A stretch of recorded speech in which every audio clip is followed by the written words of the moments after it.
여러분 안녕하십니까. 전격시사 고성국입니다. 윤석열 대통령과 국민의힘 한동훈 대표가 면담한 지 며칠이 지났는데 후폭풍이 계속되고 있습니다. 어렵게 성사된 면담이었지만 면담 이후 당정 그리고 당내 갈등이 우려되는 상황이 이어지고 있습니다. 이 집권당 그리고 여권 상황에 대한 야권의 시각은 어떤지 개혁신당 허은하 대표 그리고 최재성 전 청와대 정무수석 차례로 만나서 주요 현안 전국 상황 짚어드리겠습니다. 매주 목요일 코너 진격의 경제 그리고 문화 이슈에도 다양한 소식 준비되어 있습니다. 10월 24일 목요일 전격시사 출발합니다. 네, 전격시사는 유튜브 라이브로 생방송 함께 하실 수 있습니다. 문자 참여해 주십시오. 짧은 문자 50원, 긴 문자 100원, 샵 9730입니다. 콩 어플 무료입니다. KBS 1라디오 채널 정치경제사회문화 명품 컨텐츠가 여러분을 위해 준비되어 있습니다. 구독과 좋아요 그리고 좋은 댓글로 여러분 KBS 라디오와 함께 해주십시오.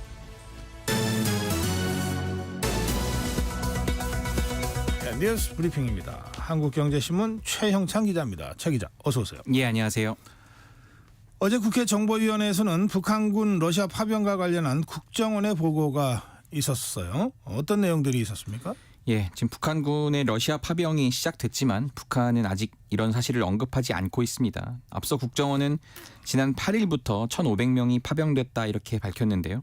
어제 보고에선 여기에 1,500명을 더해 지금까지 러시아로 이동한 북한군 규모가 3,000여 명에 이르는 것으로 파악됐다고 전했습니다. 네. 지금 이 같은 사실은 지난밤에 백악관도 공식 확인을 했습니다. 북한이 최소 3,000명 병력을 원산에서 블라디보스토크까지 배를 타고 이동해서 지금 전투 훈련을 받고 있다 이렇게 백악관이 전했습니다.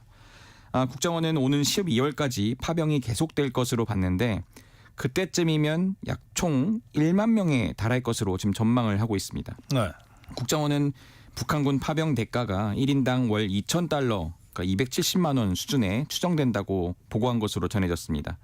러시아는 현재 한국어 통역 자원을 대규모로 선발하고 또 북한군에게 군사 장비 사용법과 무인기 조종 같은 특수 교육도 진행하고 있는 것으로 알려졌습니다. 네. 그런데 이렇게 이 전장터에 나가는 것 아닙니까? 그렇죠. 그 북한병이라고는 하지만 그 가족들 입장에서 동료도 있을 것 같은데 혹시 이에 관한 무슨 보고가 있었습니까? 예, 그렇습니다. 지금 파병 소문이 북한 내부로 퍼지고 있다고 국정원이 전했습니다. 이에 따라 북한군 가족들이 동요하고 있다는 건데요. 파병 군인 가족들이 크게 오열하고 있다는 소문 등이 내부에 퍼지고 있다고 합니다. 북한은 소문이 퍼지는 것을 막고 파병 군인 가족들을 효과적으로 통제하기 위해 가족들을 집단 이주시켜 격리하고 있는 정황도 포착됐다 이렇게 지금 국정원이 밝혔습니다. 네. 다만 국정원은 북한군이 우크라이나 전쟁 격전지에 배치됐는지에 대해서는 확답하지 않았고 파병된 군인 북한군 일부가 탈영했다는 이런 우크라이나 매체 보도가 있었는데 이에 대해서도 별도로 따로 보고하진 않았습니다. 네. 북한군이 러시아로 이렇게 이제 파병을 가고 있는데 바로 이때 김정은은 미사일 지하 경납고 이른바 사일로를 처음 공개했습니다. 예, 북한 김정은 위원장이 전략 무기가 집결해 있는 전략 미사일 기지를 처음 공개했습니다. 김정은은 고체연료 추진 대륙간 탄도 미사일과 이 극초음속 미사일을 둘러보고 핵 무력의 철저한 대응 태세를 주문했습니다. 미국 대선이 지금 2주 남았는데 지금 그런 상황에서 자신들의 장거리 미사일 능력을 앞세워 존재감을 과시하려는 것 아니냐 이런 해석도 나오고 있고요. 네. 그러면서 긴장 고조를 통해서 지금 북한군이 우크라이나 파병으로 인한 국제사회 비판 여론을 분산하려는 의도로도 지금 해석이 되고 있습니다. 네. 네, 윤석열 대통령 어제 용산 대통령실에서 홍준표 시장을 비공개로 만났습니다. 비공개로 만났으니까 어떤 내용이 오고 갔는지 이거 알기가 좀 쉽지는 않을 것 같은데 그래도 취재는 되는 거죠. 예, 지금 일단 비공개 내용이어서 그런 대화 내용이 구체적으로 공개되진 않았습니다. 다만 이제 대통령실 관계자는 신공항과 대구 경북 통합 같은 이런 지역 현안과 관련한 이야기를 나눴다 이렇게 설명을 했습니다. 네. 하지만 정치권 특히 여권에선 지금 또 시기가 시기인 만큼 이번 만남에 좀 의미를 부여하는 모습인데요. 특히 홍 시장이 최근 한동훈 국민의힘 대표에 대해서 이 소셜 미디어를 통해서 각을 세우고 있기 때문에 이번 행보가 더 주목이 됐습니다. 윤 대통령은 지금 한 대표와 면담한 뒤 또 이틀 만에 홍 시장을 비공개로 만났기 때문에 꼭 지역 현안뿐만 아니라 당정 관계와 같은 이런 여러 정치 현안에 대한 의견을 교환하지 않았겠냐 이런 관측이 나오고 있습니다. 네, 그런가 하면 한동훈 대표는 특별감찰관 추천 문제를 언급했습니다. 이 어떤 내용이었습니까? 예, 한 대표가 또다시 김건희 여사 문제를 거론하면서 이 문제를 풀기 위해선 특별감찰관 임명에 나서야 한다고 밝혔습니다. 다음 달 예정된 이재명 민주당 대표 1심 결과가 나오기 전에 이 김 여사 문제를 좀 풀고 가야 한다는 주장인데요. 그러지 않고선 이 대표 선거 결과가 나와도 국민들이 제대로 납득을 하겠느냐 뭐 이런 주장이 담긴 겁니다. 네. 한 대표는 이 대통령과의 면담에서 요구한 대로 대통령 친인척과 측근을 감시하는 특별감찰관 임명 추천에 나설 것을 이제 공식화했습니다. 네. 지금 야당의 북한인권재단 이사 추천과 연계한다는 게 원래 당론이었지만 전제 조건으로 삼진 않겠다고 나선 겁니다. 하지만 추경호 원내대표가 제동을 걸었는데 특별감찰관은 이 국회 운영과 관련된 원내 사안이기 때문에 의견 수렴이 우선이다. 그러면서 지금 온도차가 드러났거든요. 당 내부의 갈등이 좀 빚어지는 모양새입니다. 네, 다음 뉴스로 가겠습니다. 정부와 한전이 전기요금 인상안을 발표했습니다. 네, 그런데 산업용 전기요금만 올리기로 했군요. 예, 산업용 전력량 요금을 평균 9.7% 인상하기로 했습니다. 이 산업용 전기는 또 그 안에서 중소기업이 사용하는 뭐 갑요금, 대기업이 사용하는 을요금 이렇게 나뉘는데 정부와 한전은 이 차등 인상하기로 했습니다. 지금 경기 침체에 따른 이 중소기업의 어려움을 감안해 갑은 5.2% 올리고 대기업들은 수출 호전 등에 따른 상대적으로 부담 여력이 있다고 보고 을은 10.2% 인상하기로 했습니다. 다만 지난해 5월 인상된 이후 동결 중인 주택용 요금과 소상공인 요금 이런 거는 이 서민 경제 부담을 고려해 그대로 유지됩니다. 네, 서민들 입장에서는 그래도 다행이다 이렇게 느끼실 것 같은데 문제는 이게 지금 한전의 누적 적자가 크기 때문에 요금 인상을 하는 거 아니에요? 그렇습니다. 그러면 이번에 이 인상 조치로 그 한전 누적 적자 문제를 해결할 수는 있는 겁니까? 조금 숨통이 트인다 이렇게 보시면 됩니다. 이제 한전은 2021년부터 올해 상반기까지 누적 적자가 41조 원, 203조 원에 달하는 또 부채에다가 차입금 이자만 하루 122억입니다. 그러니까 2022년 이후 6번에 걸쳐 요금을 올렸지만 이 누적 적자를 고려하면 추가 인상이 불가피했다 이런 의견인데요. 이번 인상으로 예상되는 한전의 전기 판매 추가 수익은 연간 4조 7천억 원입니다. 네. 이 산업용 이 고객 전체로 보면은 1.7% 수준이지만 전체 전력 사용량의 53.2%를 차지하기 때문에 어느 정도 적자를 좀 해소할 수 있을 것으로 좀 보입니다. 근데 문제는 기업들 입장에서는 왜 산업용 전기만 올리느냐 이런 반발이 나오고 있습니다. 국내 20대 대기업 연 전기료 추가 부담액이 이제 계산을 해봤더니 1조 2,700억 원 더 내야 된다 이런 추산이 되거든요. 네. 대한상공회의소 같은 경우 제조원가에 직접 영향을 미치는 산업용 전기요금만 연속해서 인상하는 것은 성장의 원천인 기업 활동에 부담을 주고 산업 경쟁력을 훼손할 가능성이 크다고 지적했습니다. 네. 예, 저출산 이 고령화 추세 때문에 이 우리가 출생 문제에 대해서 굉장히 관심을 갖게 되는데 예. 좀 반가운 소식 같아요. 예. 지난 8월달에 출생아 숫자가 상당히 는 것으로 발표가 됐어요. 그렇습니다. 지난 8월 태어난 아기는 2만 98명. 1년 전보다 1,100여 명이 더 태어난 겁니다. 6% 가까이 늘었습니다. 18개월 연속 감소하던 출생아 수는 올해 4월과 5월 반등한 다음에 6월에 잠깐 하락을 했거든요. 근데 7월과 8월 2달 연속 증가를 했습니다. 올해 연간 출생아 수가 9년 만에 증가를 기록할 것이라는 기대도 나오고 있습니다. 네. 올해 8월까지 누적 출생아 수는 15만 8천 명, 1년 전보다 0.4% 적은 수준으로 지금 격차를 좁혔습니다. 근데 지금 주목할 거는 출산의 선행 지표로 꼽히는 혼인 건수 역시 8월에 1년 전보다 20% 늘면서 5달 연속 증가세를 이어가고 있습니다. 네. 예, 서울시가 서울 도심을 가로지르는 지상철도 구간을 지하화하기로 발표했는데 그러면 이제 서울시 공간이 획기적으로 바뀔지도 모르겠다 싶습니다. 예. 어떤 내용들입니까? 지금 서울 시내를 가로지르는 지상 구간, 철도의 지상 구간이 67km입니다. 이게 이제 모두 지하화하겠다는 건데요. 네.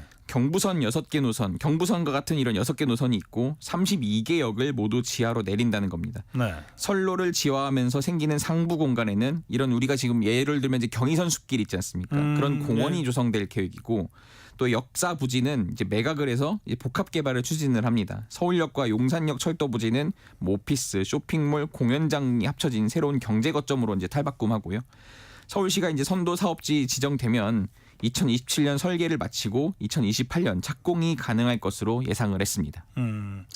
그 경의선 숲길 그 연트럴 길이요? 그렇습니다. 연트럴 파크라고 우리가 흔히 말하는데 이제 그런 길들이 서울 곳곳에 조성이 될 예정입니다. 아, 거기 참 좋죠. 예. 예, 오늘 여기까지 듣겠습니다. 뉴스 브리핑 최형창 기자였습니다. 감사합니다. 예, 전격 시사 듣고 계신 지금 시각 7시 31분입니다. 전격 시사 날씨 정보입니다. 올 가을 들어 가장 쌀쌀한 아침입니다. 옷차림을 따뜻하게 하시기 바랍니다. 지금 일부 내륙과 산지의 기온은 5도 아래로 떨어져 있고요. 서울은 7.1도를 보이는 등 어제 아침보다 2도에서 크게는 10도가량 낮은데요. 한낮에는 서울 19도, 광주 20도, 부산 23도 등으로 어제보다 1도에서 4도 정도 오르면서 평년 기온을 회복하겠습니다. 10도 이상 크게 벌어지는 큰 일교차를 주의하시기 바랍니다. 지금 내륙 곳곳에는 안개가 짙게 껴 있습니다. 이 안개는 기온이 오르면서 점차 사라지겠고 오늘 전국이 대체로 맑겠습니다. 현재 서울의 기온은 7.1도입니다. 날씨 정보 송소진입니다. 이어서 이 시각 교통 상황을 KBS 교통정보센터 유아영 씨가 전해드립니다. 네, 교통량 증가 속도가 빨라지고 있습니다. 서울 시내 강 동쪽으로 가는 길입니다. 올림픽대로 행주에서 한강대교 쪽으로 정체인데요. 1시간 가까이 필요하겠습니다. 강변문호 방화대교부터 정체 시작이고요. 동작대교까지는 역시 1시간 정도 예상하셔야겠습니다. 그리고 성수에서 영동대교 쪽으로도 차가 많습니다. 경부고속도로 보고 있는데요. 수원 부근 양방향에서 속도를 줄이고 있습니다. 더 가서도 서울 쪽으로는 금토 분기점에서 반포 쪽으로 답답합니다. 남사 진위 부근은 부산 쪽으로 더디게 지나고 있습니다. 수도권 제일순환고속도로 구리에서 판교 쪽인데요. 구리에서 상일 쪽으로 천천히 가고 있습니다. 하남 분기점 부근 지체고요. 서남 부근에서 송파 쪽으로 밀려가고 있습니다. KBS 교통정보센터였습니다.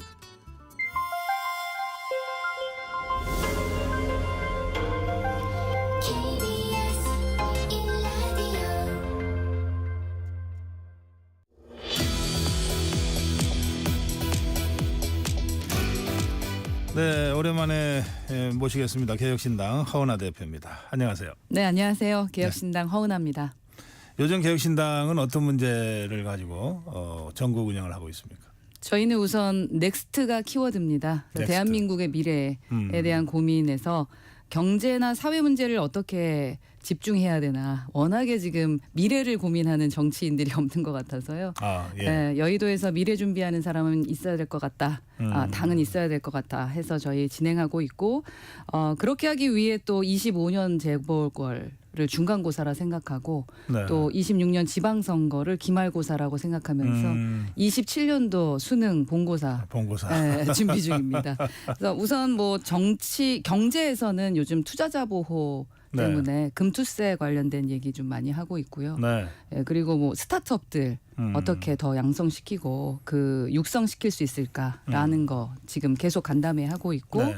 또 자영업자를 어떻게 보호할 수 있고 또 소비자 권익 추구를 우리가 권익을 좀 잘 지켜드려야 되지 않나. 요즘에 소비자만 피해를 많이 보시는 것 같아서 또 거기에 이제 농업 경쟁력 강화에 대한 걸 같이 포함해서 얘기하고 있고요. 또 콘텐츠의 자유 보장. 저희가 어제도 게임 관련된 분들을 많이 만나서 말씀을 나눴는데요. 네. 게임에서도 좀 자꾸 검열을 좀 하려 그러면서 기존의 그 전자오락실처럼 생각을 하시더라고요. 아하, 예. K게임이라 그래서 게임 산업이 우리나라에서 엄청 큰 산업입니다. 그럼요. 예, 예. 그런데 아직도 게임하면은 너 아직도 어리냐 뭐 철부지처럼 게임하고 이제 이러시는데 절대 아닌데 미래 세대에서의 게임은 전혀 다른 산업이다. 당연하죠. 네, 그런 예. 얘기하고 있고 뭐 사회에서는 존중, 제복 입은 사람들을 좀 존중해 줘야 된다라는 부분으로 뭐 군인과 소방관뿐만 아니라 사실은 청소하시는 분들도 제복 입었다고 저희는 생각하거든요. 네, 네, 그런 분들에 네, 대한 네. 존중이 필요하다. 그리고 이제 처벌 확실한 처벌이 좀 있어야 될 것 같다. 특히 경제사범 같은 경우는 그 처벌이 좀 약하지 않나 싶어가지고요. 예. 처벌을 좀 더 강화해야 된다. 그래야 억울한 사람이 세상에 없다. 뭐 이런 걸로 두 가지 좀 준비하고 있고 정치개혁이야 저희 계속 얘기하고 있습니다. 뭐 그 제도적인 부분 달라져야 되는 거 얘기하고 예. 있는데요. 결국은 평범한 우리 국민들 바라보는 정당이다라고 생각해 주시면 좋겠습니다. 굉장히 많은 일을 하시네요. 넥스트. 넥스트에 지금 손볼 게 정말 많더라고요. 의료개혁도 있고 뭐 다 있습니다만 저희 의료개혁 관련해서는 또 이주영 의원이 열심히 예. 하고 있고 다른 뭐 기재위에서도 천하람 의원 열심히 하고 있고 과방위에서 또 우리 이준석 의원 열심히 다들 하고 계셔서 못 건드리는 이제 저희가 세 분밖에 안 계시기 때문에 네. 못 건드리는 분야에 대해서 정당 차원에서 노력하고 있습니다. 지금 허나 대표 쭉 말씀하신 것 중에 몇 가지만 제가 언뜻 네. 좀 말씀 좀 질문드리고 싶은 게 있는데 이를테면 우리는 청소하시는 분들 환경미원 그분들도 분들이시죠. 제복 입은 분들이라고 생각한다. 그거 아주 딱 와닿네요. 네, 저 뭐 비행기 타는 승무원들, 파일럿들 그분들도 제복 입은 사람들이죠. 네. 그리고 e스포츠에 대한 말씀도 네. 새롭습니다. 우리가 아시안 게임에도 사실 e스포츠 세계 챔피언이거든요. 근데 그렇습니다. 우리가 자꾸 이걸 게임을 애들 놀이 정도로 생각을 하니까. 진짜 앞서가시는 분이세요. 저희 페이커 보유국이라고 해가지고 네. 전 세계적으로 정말 부러워하는 대단한 그럼요. 나라입니다. 예. 근데 아직도 검열하면서 이 게임 산업을 일반적으로 좀 무시하는 경향이 있는 것 같아요. 네. 그래서 이번에 국감에 김성애 씨라고 지식백과라는 유튜브를 지금 운영하고 있습니다. 네. 21대 제가 국회의원이었을 때 셧다운제 폐지를 아하. 같이 좀 노력을 했었거든요. 네, 네. 그래서 제가 좀 잘 아는 그 분야에 대해서는 좀 열심히 하는 분으로 알고 있는데 요번에 아마 말씀하셨던 e스포츠 관련된 게임 네. 산업에 대한 거 좀 열변을 토할 것 같더라고요. 그래요. 네, 관심을 좀 가져주셨으면 예, 관심 좋겠습니다. 갖고 좀 지켜봐야 되겠네요. 네. 그런가 하면 맨 먼저 말씀하신 게 금투세인데 네. 아니 이거 더불어민주당 지금 지도부에 이제 이름이 돼 있잖아요. 의총에서도 결정을 못해서. 네. 그러면 결국 이재명 대표가 결정은 된다는 뜻인데 이거 왜 결정이 안 될까요? 그러니까요. 왜 이렇게 용기가 없고 말만 하는지 모르겠습니다. 민생 말만 하면서 네. 그 금투세 하나도 제대로 결정을 못하면서 그리고 지금은 그냥 무조건 검찰 개혁이라는 말만 하고 있는데요. 검찰 개혁 전에 우선 국민들은 경제를 어떻게 살리겠느냐라는 그 부분에 관심이 많거든요. 지금 개미 투자자들이 지금 정말 울고 있습니다. 이 개미 투자자들에게 희망을 보여주기 위해서 말한 것에 대한 약속을 좀 지켜주셨으면 좋겠어요. 왜냐하면 국감 전에 답변해 주신다고 했다가 지금 다시 또 국감 이후에 얘기한다고 하는데 금투세 내년 1월이면 시행이 그렇죠. 될 수 이제 있는데요. 두 달밖에 안 남았어요. 네, 만약에 예결위까지 진행되면 12월 말까지 갈 수도 있습니다. 그것까지 기다리라는 건지 물론 당원들의 원성 때문에 고민하시는 건 알지만 대한민국의 미래를 위해 걱정하는 것, 대한민국의 미래를 위해 그리고 용기 내는 것 그것이 정치 리더가 해야 될 일입니다. 본인이 리더가 되고 싶으시다면 결단을 좀 내려주십시오. 이미 리더 같은데. 근데 리더인데 왜 이렇게 용기를 못 내는지 모르겠습니다. 개혁신당은 폐지 입장인가요? 저희는 폐지 입장입니다. 네, 만약에 안 되는데 우선은 유예하고 네. 그러니까 바꿔야 될 부분들이 좀 있기 때문에 네. 예, 저희는 뭐 이념이라던가 어느 정당에 따라가는 것이 아니라 합리적이고 그냥 마땅한 것, 상식적인 그 선에서 이번엔 폐지가 맞다고 생각한다라고 네. 주장하고 있습니다. 알겠습니다. 허나 대표는 특히 이 교육 개혁에 상당히 관심을 갖고 있다고 들었습니다. 네. 어떤 내용의 개혁 아닙니까? 저희가 의사가 떠나는 의료 현장인데 잠시 후면은 교사가 떠나는 교육 현장이 될 수 있습니다. 아하. 이 심각성을 너무 모르시는 것 같아요. 네. 지금 초등교사들이 늘 말씀하시는 것 중에 하나가 뭐냐면 가르치고 싶다는 겁니다. 학생들을 가르치고 싶은데 우리를 보육원에 있는 보육하는 사람으로 생각하는 거예요. 예. 학교에 이제 초등학교는 교사잖아요. 선생님, 우리를 가르쳐 주시는 분입니다. 그래서 보육이 아닌 교육을 하고 싶다라고 말씀을 하시는데 아니 그럼 교육해 주시면 되잖아요라고 했는데 옛날 우리 생각하고 말씀을 드렸는데 지금 이제 정서적 아동 학대라는 것 때문에 네. 많은 것을 못 합니다. 채점을 할 때도 동그라미 치다가 우리가 틀리면 이렇게 선을 긋잖아요. 그래요. 그거 못 합니다. 정서적 아동 학대라요. 그래서 별표해야 되고요. 정말 재밌는 게 정말 그러니까 재밌다라고 하면 이제 교사님들한테 죄송한데 이걸 못해요? 예, 이렇게 치는 틀리면 거 보통 우리 이렇게 예전에 하잖아. 쳤잖아요. 잘하면 동그라미 크게. 네, 발표하는 거 시키면은 자신감 있게 한다. 그리고 나와서 문제 못 풀 수도 있으니까. 그러니까 저희가 생각할 수 없는 상상하지 못했 저희 세대 때 상상하지 못했던 게 현재의 세대에 교권 실추가 되고 이렇게 되면 교사가 떠나고 교육이 붕괴될 수 있겠구나. 자부심 갖고 계시는 교사분들 많으시거든요. 근데 지금은 교사가 아닌 거예요. 왜냐하면 채점도 못해 가르치고 싶은데 혹시라도 잘못 말하거나 이렇게 혼낼 수 있잖아요 하다가 혼내면 네. 바로 이제 또 경찰서 가가지고 해야 하긴 되니까. 그 교사들이 자꾸 퇴직한다는 얘기들이 들려서 좀 걱정은 되더라고요. 네, 저희가 네. 간담회도 하고 네. 그래서 초등교사 노조하고 계속 또 유튜버도 했어요. 그래서 네. 개혁신당 TV 들어가시면 그분들의 말씀들 들어보실 수 있을 겁니다. 아하. 이게 우리 아이들의 문제예요. 그러니까 그냥 물론 근데 학부모들 입장에서는 이제 하나밖에 없는 우리 아이니까 혹시라도 키우시는 분 입장에서 옛날에 내가 학교에서 구타를 당했다거나 좀 억울했던 일들에 대한 그런 트라우마 때문에 네. 우리 아이도 그런 것은 아닐까라는 생각을 하실 수도 있을 텐데 많이 달라졌습니다. 물론 그런 분들 지금 한 5% 정도 있으실 수 있지만 95% 90%의 교사들은 우리 아이들 너무 소중하게 생각하고 가르치고 싶고 그리고 또 정서적 아동 학대 때문에 문제가 되는 게 그러니까 장애인으로 이렇게 명명하지는 못하지만 좀 그 기준이 좀 모호한 분들이 좀 네. 계시거든요. 네, 네. 그래서 그런 분들에 대한 교육도 좀 진행이 돼야 되는데 학생들에 대한 그 부분도 이제 자존심 문제 때문에 받아들이지 못하는 분들이 계시다 보니까 아하, 사실은 네. 그런 학생들 같은 경우는 초등학교 때 조금 관리를 좀 해주면은 중학교 때 수업할 때 문제가 전혀 없다고 하거든요. 그래요. 예. 근데 그런 게 지금 진행이 되고 있지 않아서 여러모로 든 전문가인 교사들에게 좀 맡겨주시고 그리고 교장 선생님들한테도 저 좀 말씀드리고 싶은데 너무 행정적인 부분까지 우리 교사들에게 맡겨버리면 네. 우리 교사들이 교육하는 일에 집중할 수가 없을 수 있다라는 말씀을 좀 드리고 싶습니다. 예. 예. 알겠습니다. 와 오늘 이렇게 좋은 컨텐츠 아젠다 미래에 대해서 얘기할 수 있는 시간 많이 주셔서 감사합니다. 무슨 말씀을요? 근데 사실 뭐 여야 의원들 저희가 모시고 말씀을 나누다 보면 이제 국회의원들 경우에는 상임위 중심으로 활동을 하잖아요. 이제 소속 상임위 소속 상임위의 어떤 그 현안을 가지고 질문을 드리면 굉장히 소상하게 답변을 하시고 또 그게 다 우리 국민 민생과 직결되는 중요한 맞아요. 문제들이에요. 예, 맞습니다. 그러니까 실제로는 이 국회의원들이 국민 민생과 국가적 유재를 열심히 하는 것 같은데 전체적으로 여의도 정치판을 보면 안 그렇단 말이에요. 이거 왜 이런 괴리가 생기는 걸까요? 그게 뭐 제가 한 4년 정도 있었었잖아요 국회에. 네. 근데 정말 일 열심히 하시는 국회의원들 많습니다. 저희 뭐 개혁신당의 세 분도 진짜 열심히 뛰고 있거든요. 네.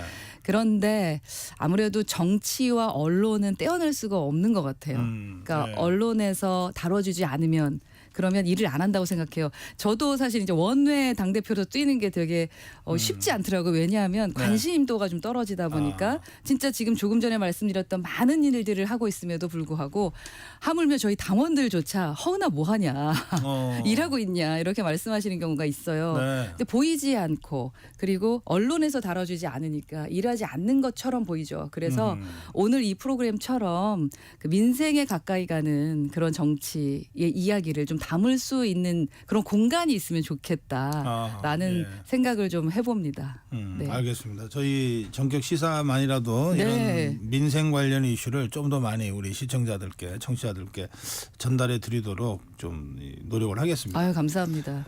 청취율이 좀 떨어지더라도 부탁드리겠습니다. KBS니까. 네. 뭐 청취율을 따라서 올려주시겠죠. 네. 국민들이 현명하십니다. 네. 자 이제 정치 현안도 좀 몇 가지 짚어야 되겠는데요. 네. 그 윤석열 대통령과 한동훈 대표 면담 어떻게 보셨어요? 답답했습니다. 네. 국민을 포기한 건가 하는 생각이 좀 들었습니다. 왜냐하면 지금 북한이 지금 러시아의 대규모 병력을 파병했다고 하고 그 뉴스 계속 네. 세계적으로 나오고 있고 또 예측 불가한 미 대선 때문에 우리나라에 어떤 영향을 미칠지 지금 코앞으로 다가왔습니다. 그 대선이.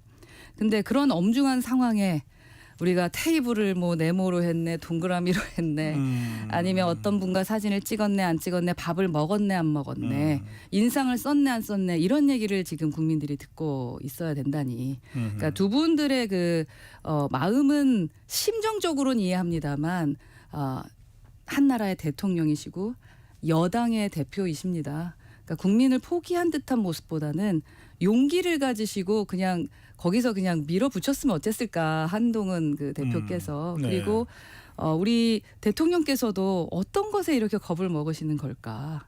왜 이렇게 한 사람 그 여당 대표에 대해서도 기본적인 예우를 해주지 않으시는 걸까? 과거에는 본인의 그 부하일 수도 있었을 거지만 물론 부하라는 것도 좀 이상합니다. 지금은 한 나라의 여당의 대표입니다. 그러면 기본적인 예의는 좀 지켜주셨어야 되지 않았을까라는 생각이고요.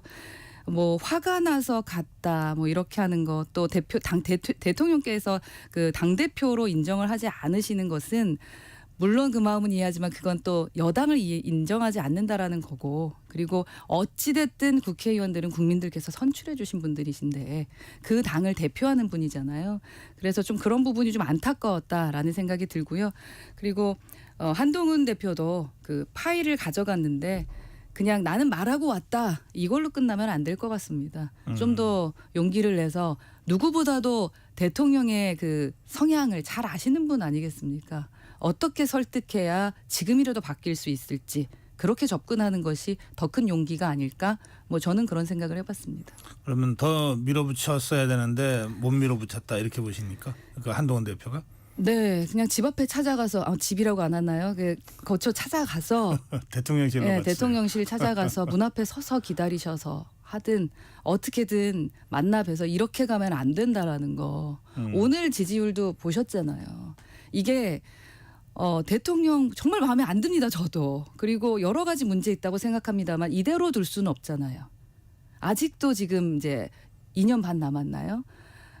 우리나라를 책임지고 계신 분입니다. 그분이 지금이라도 바뀔 수 있도록 노력해 줄 수 있는 어쩌면 마지막 분 아닐까. 저는 그렇게 생각을 하는데 좀 더 한동훈 대표가 용기를 내셨으면 좋겠어요. 기분 상하는 건 누구보다도 저도 원외 대표로서 이해합니다. 하지만 지금은 기분의 문제로 접근해야 될 것은 아닌 것 같다라는 말씀 드리고 싶습니다. 윤석열 대통령이 변했으면 좋겠다. 네. 헌화 대표 그렇게 생각하시는 것 같은데요. 네. 어떻게 변했으면 좋겠는지 뭐 직접 한번 말씀을 해보신다면. 저는 우선 시스템에 대한 것을 완벽하게 구축하는 데 좀 노력했으면 좋겠어요. 예를 들어서 저희 그 개혁신당에서 지금 제가 기자회견도 했었는데 김건희법 제정에 대한 얘기를 드렸습니다. 그러니까 대통령 배우자법. 왜냐하면 지금의 시작이 김건희 여사로 시작해서 김건희 여사로 끝나고 있지 않습니까? 근데 왜 이런 일이 벌어질까라고 했을 때 저는 공적 역할에 대한 분명한 정의가 없기 때문이다. 그리고 예산에 대한 투명성 확보가 안 되고 있기 때문이다. 사실은 이게 김건희 여사만의 문제가 아니에요. 기존에도 그랬죠.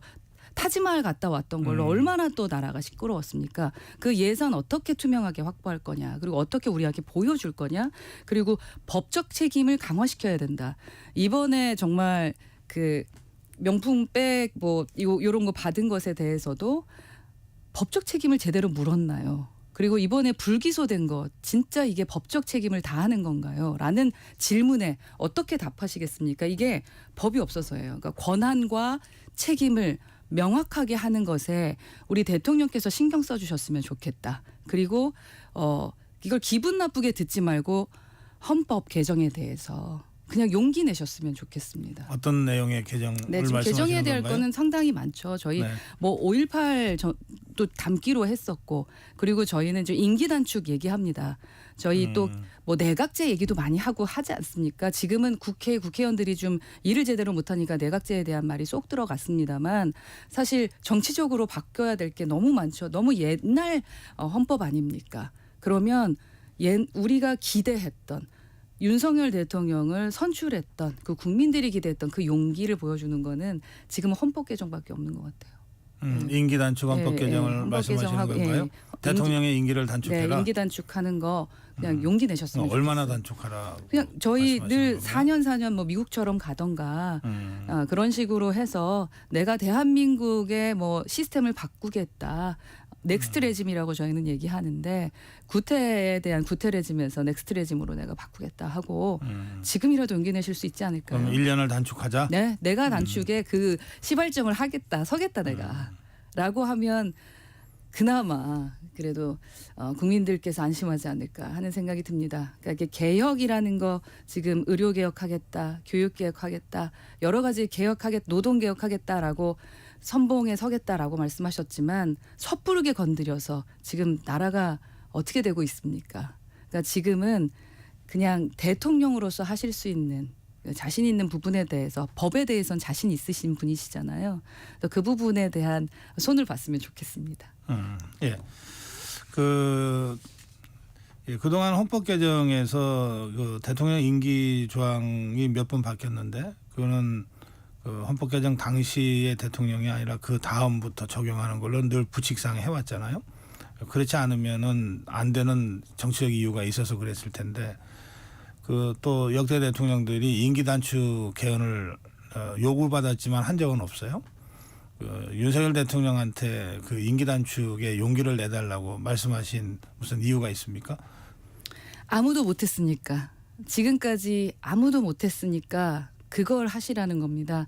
사실 제가 윤석열 대통령 선거 때 국힘에 있었지만 대부분 그때 윤석열 대통령을 뽑았던 이유가 뭐 물론 이재명이 싫어서 민주당이 되면 안 되니까 라는 생각으로 뽑으신 분들도 계시지만 그동안 다른 정치인들이 못했던 확실한 개혁을 할 수 있을 것이다 라는 생각으로 선출하신 분들이 더 많을 거라고 생각을 합니다.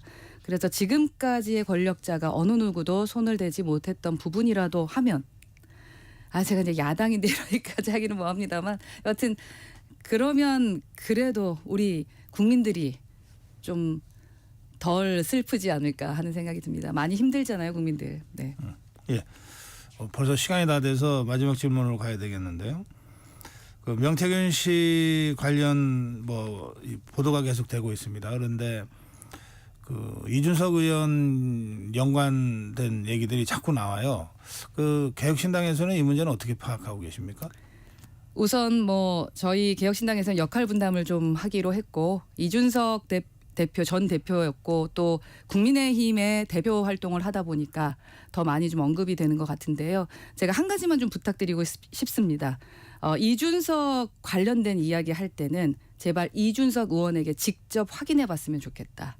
라는 말씀 드리고 싶고 그리고 특히 의원이기 때문에 전화번호 모두 공개돼 있고요. 의원실에 전화하시면 됩니다. 제대로 확인되지 않은 이야기로 방송에서 이야기하시거나 그렇게 하는 것은 옳지 못하다. 저는 지금 그 부분에 대해서는 저희가 하고 싶은 말씀은 많지만 좀 항고하고 싶고요. 네. 우선 이준석 의원에게 직접 확인해 주십시오. 네. 예.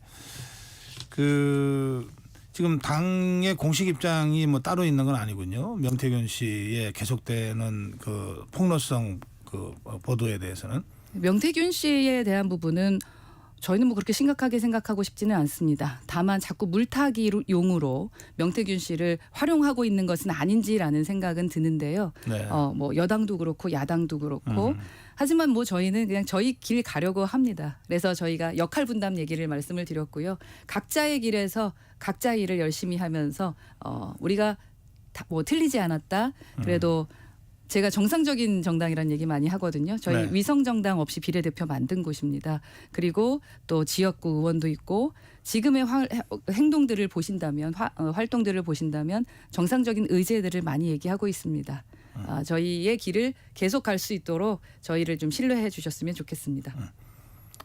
짧게 질문 하나 더 드릴게요. 아까 말씀 중에 북한군의 러시아 파병과 관련된 이런 심각한 안보 상황이 전개되고 있음에도 불구하고 이런 식으로 말씀하셨는데 이거 진짜 개혁신당은 어떻게 보고 있습니까?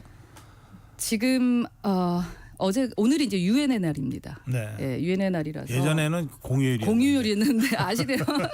예, 이게 피땀으로 지키는 대한민국입니다. 예. 3년을 끌고 있는 지금 우크라이나 전쟁 이게 남일 같지 않아요. 저희 이준석 그때 당시 대표와 저도 그리고 의원들 5이 우크라이나에 방문했었습니다. 아하. 그런 일 대한민국에 다시는 있어서는 안 된다라는 입장이기 때문에 북한이 그 당시에 국민의힘 대표할 때 말씀하시는 네, 건가요? 국민의힘 대표 때 예. 윤석열 대통령에게 예. 허락받고 그때 예, 그리고 우크라이나에 가서 갔었죠. 네. 현 대통령도 만났고 현 상황도 봤고 네. 예, 그랬었죠. 그래서 보면서 느꼈습니다. 우리나라가 정말 대단한 나라고 다시는 이런 일이 있으면 안 되겠구나라는 생각이고요. 네. 저 북한이 최소한의 금도를 넘지 않기를 바랍니다. 예, 예. 저희의 그 마음입니다. 예, 오늘 여기까지 듣겠습니다. 말씀 네. 잘 들었습니다. 감사합니다. 네, 개혁신당 허은하 대표와 말씀 나눴습니다. 정격시사 1부는 여기서 마무리하겠습니다.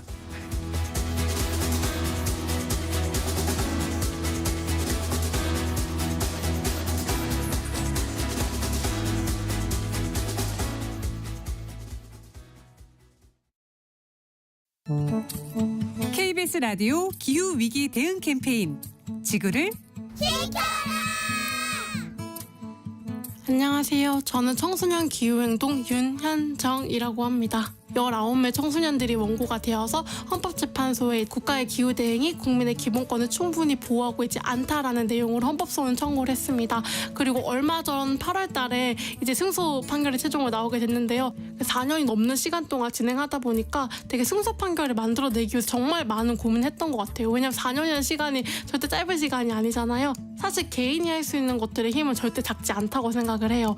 왜냐하면 헌법소원을 진행했던 사람들도 사실 그저 한 명의 개인이었고 저도 지금 사실 그저 한 명의 개인이고 국민참여의견서에서 함께 해주었던 소송에서 가장 강력한 힘이 되어줬던 사람들도 사실 개인이었잖아요.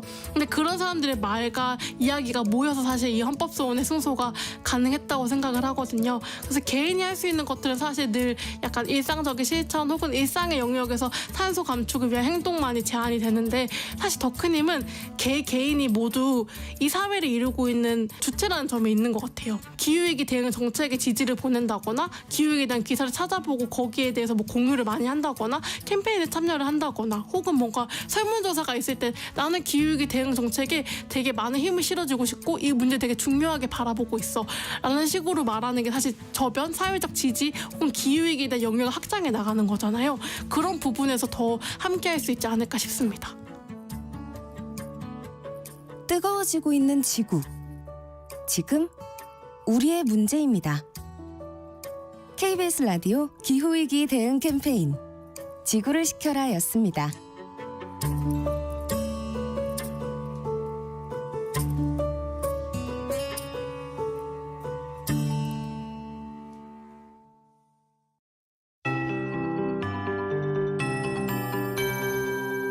KBS 58분 날씨. 올 가을 들어 가장 쌀쌀한 아침입니다. 옷차림을 따뜻하게 하시기 바랍니다. 지금 기온은 서울 7.2도 등 전국이 5도에서 10도 분포를 보이며 어제 아침보다 2도에서 크게는 10도가량 낮고요. 일부 내륙과 산지는 5도 아래로 떨어져 서리가 내리거나 물이 온 곳도 있습니다. 하지만 한낮에는 서울과 대전 19도, 강릉, 광주, 제주 20도, 대구 21도, 부산 23도 등으로 어제보다 1도에서 4도 정도 오르면서 평년 기온을 회복하겠습니다. 10도 이상 크게 벌어지는 큰 일교차를 주의하시기 바랍니다. 한편 지금 내륙을 중심으로 안개가 매우 짙게 끼면서 가시거리가 200m 미만으로 짧은 곳이 많고요. 곳곳에는 이슬비가 내리고 있습니다. 오전 10시 무렵까지는 짙은 안개가 영향을 주겠습니다. 안전운전하시기 바랍니다. 기온이 오르면서 안개가 걷히고 나면 오늘 전국에 맑은 하늘이 드러나겠고요. 내일을 비롯해 주말과 휴일에도 대부분 지역이 대체로 맑겠습니다. 다만 제주도와 남해안은 주말 동안 가끔 비가 내릴 전망입니다. 내일은 서울의 낮 기온이 23도까지 오르겠고 주말 동안에도 평년 기온보다 조금 높을 전망입니다. 현재 서울의 기온은 7.2도입니다. 송소진입니다.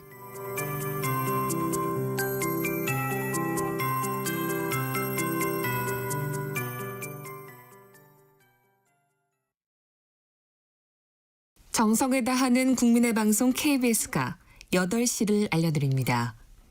AM 711kHz, FM 97.3MHz, KBS 1라디오입니다. HLKA.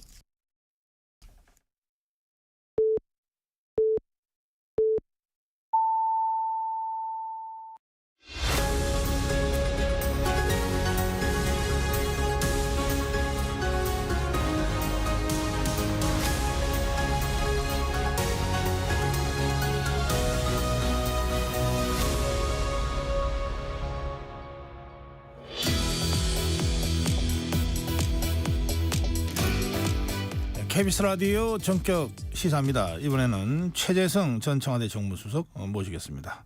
수석님 어서 오세요. 안녕하세요. 네. 윤석열 대통령과 한동훈 대표 회담 어떻게 보셨습니까?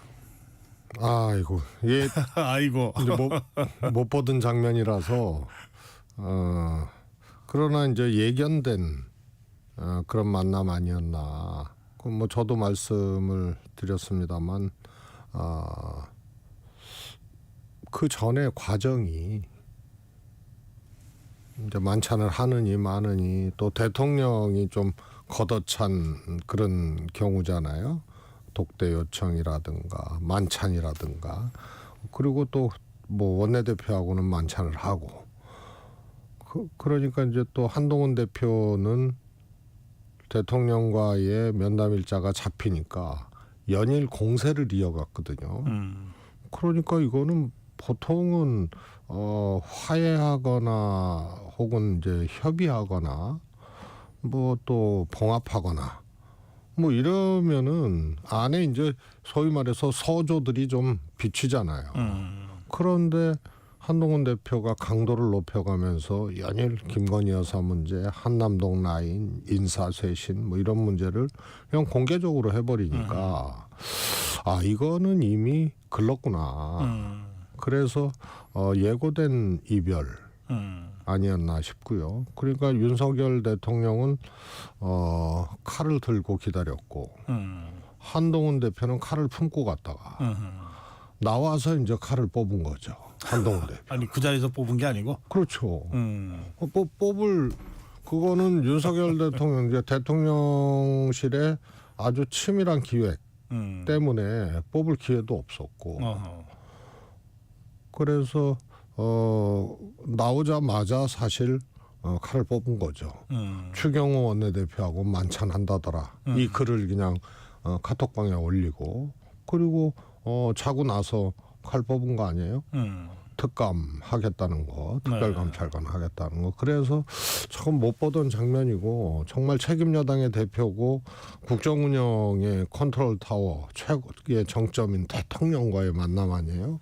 저게 마치 느와르 영화처럼 그렇게 느껴지는 그런 거는 정말 안타까움을 넘어서서 매우 걱정이고요. 저는 저걸 계기로요.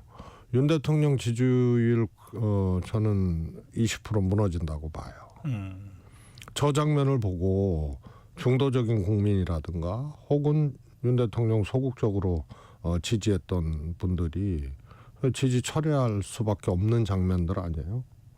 그래서 뭐 대통령도 마찬가지고 결국은 국민의 신뢰를 어느 정도 담보를 하면서 국정운영을 하고 혹은 또 정치를 하고 이런 건데요. 저거는 신뢰를 주기는커녕 일종의 뭐 뒷골목에서 일어날 만한 이 일들이 이제 국민 앞에 펼쳐졌기 때문에 저는 윤 대통령 지지율도 바로 그 장면들이 반영이 된 지지율들이 나온다고 보면 그러면 한동훈 대표 지지율은 어떨 것 같습니까? 한 대표는 이런 거죠. 저는 뭐 크게 내려가지는 않는다고 보는데요. 한 대표는 하나의 이제 이 보수적 지지자들 입장에서는 현재 한 대표의 능력이나 신뢰의 문제에 대해서 크게 점수를 못 줘도 첫 번째 이미 팬덤이 형성이 돼 있고 두 번째는 대통령의 모습, 대통령의 행위 이런 것이 훨씬 더 조금 안 좋게 느껴지고 잘못했다고 보여질 수밖에 없는 그런 상황이었거든요. 그러니까 그것이 한 대표에게 안 좋게 작동하는 계기로 그렇게는 안 나타날 것이다. 그다음에 역시 오르지는 않고. 네, 오르지는 않는다고 네. 보고요. 크게 내려갈 요인들로는 작동하지 않는다 이렇게 보고요. 한동훈 대표의 정치적 포지션이라는 게 굉장히 독특해요. 현재적 지지율이 있는 어떻든 여권 내에서는 1등 아니에요. 여기에는 그럼 앞으로 어떻게 하지? 앞으로 국민의힘 어떻게 하지? 보수 어떻게 하지? 여기에서 현재로서는 1등을 달리고 있는 미래주거든요. 그래서 쉽게 이번 유난 면담이 지지율을 그야말로 한 대표 지지율을 낮추는 이런 요인으로 작동할 것 같지는 않다고 봅니다. 예. 뭐 조사마다 조금씩 다르니까요. 뭐 이때면 오세훈 시장과 동률로 나오는 조사도 있고 그랬으니까. 예. 그 이른바 우리가 말하는 저 단독 질주, 뭐 대세론 여기까지는 아닌 것 같은데 그러나 어쨌든 좀 선두에 서 있다고 하는 것은 또 틀린 말씀은 아니시고요. 그런 거 이제 두루 감안해서 여러분들이 들으시면 될 것 같고요. 그런데 이제 나와서 칼을 품고 갔다가 거기서 뺀 게 아니라 나와서 뺐다 이렇게 제 표현을 하셨는데 나와서 뺀 칼이 특별감찰관이에요. 그 특별감찰관 우리 최재성 수석 잘 아실 텐데 문재인 정부 때 도입됐던 것 아닙니까? 그래서 박근혜 정부 때 도입이 됐는데 박근혜 대통령은 특별감찰관을 임명을 했죠. 문재인 대통령은 5년 내내 임명을 안 했잖아요. 그 이유가 있을 텐데 설명 좀 해주실래요? 이제 문재인 대통령은 권력기관 개혁을 굉장히 중요하게 생각을 했고 약속을 했었거든요. 그래서 국정원, 경찰, 검찰이 있고요. 그 중에 이제 검찰이 제일 컸는데 그 검찰 개혁 중에 하나가 사실은 공수처거든요. 고위공직자의 비리 문제 이런 것을 수사하는 독립된 그런 이제 기관을 만들고자 했고 그것이 이제 추진되는 상황이었죠. 그러니까 어떻게 보면 특별감찰관의 직무하고 겹치는 거예요. 그래서 공수처가 되면 굳이 필요가 없다 뭐 이런 판단이 이제 깔려 있었던 거고요. 그런데 이제 특감하고 조금 다른 것은 특별감찰관은 예방적 기능도 있거든요. 그 다음에 이제 민정수석실도 사실은 뭐 대통령의 친인척이라든가 뭐 이런 것을 다 들여다보고 이러는 건데 특별감찰관은 보고의 의무가 없어요. 그렇기 때문에 예방적 효과들도 있는 거거든요. 그러나 이제 공수처하고 직무가 겹칠 수 있다. 그래서 공수처가 되면 필요 없는 거 아니냐. 이제 이런 판단으로 감찰관 임명을 좀 안 했던 거고요. 네. 국회에서도 뭐 크게 움직임이 또 없었던 거고요. 그럼 지금은 그때하고 뭐 사정이 달라져서 특별감찰관을 지금 해야 된다고 주장하게 되는 겁니까? 더불어민주당에서? 이제 더불어민주당도 그것이 뭐 당론이거나 네. 뭐 이렇게 뭐 하나 된 의견은 아니고 사실상 특별감찰관 한들 네.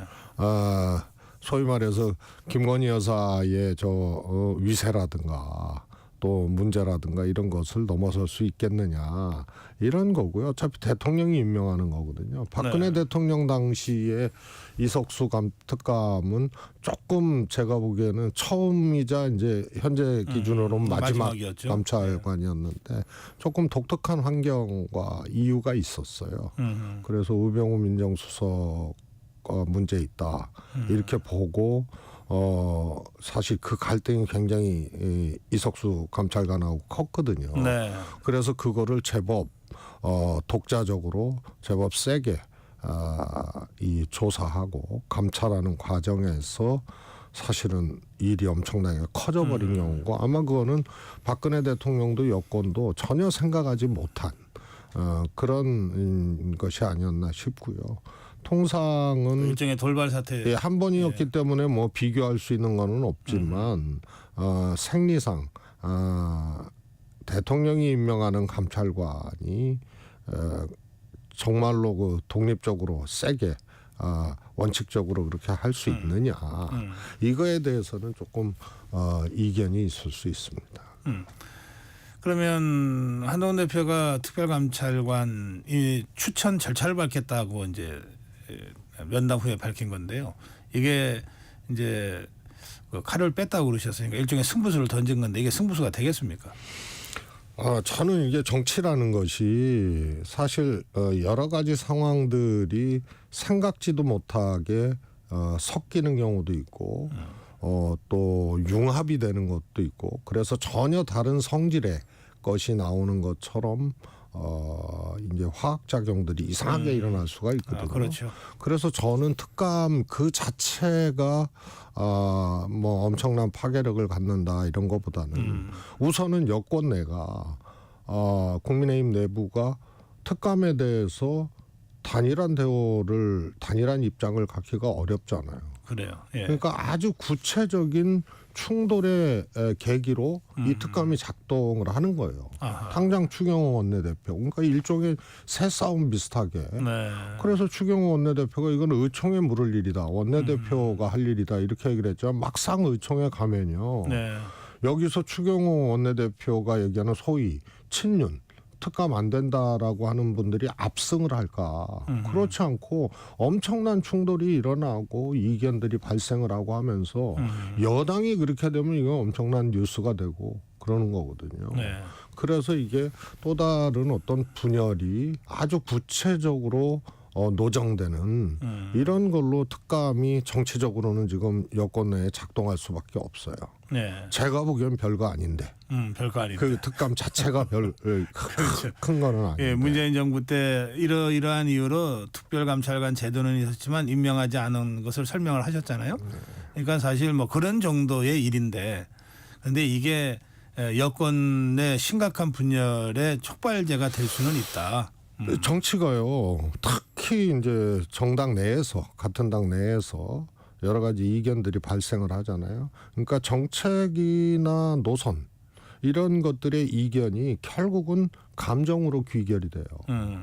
그래서 이 정치적 감정들을 해소하기 위한 여러 가지 노력 그것이 정치거든요. 근데 이게 이제 여권 내에서는 지금 실종된 상태이기 때문에 제가 보기에는 어떻게 보면 특별감찰관제도 할 거냐 말 거냐도 정책적 사안이거든요. 네.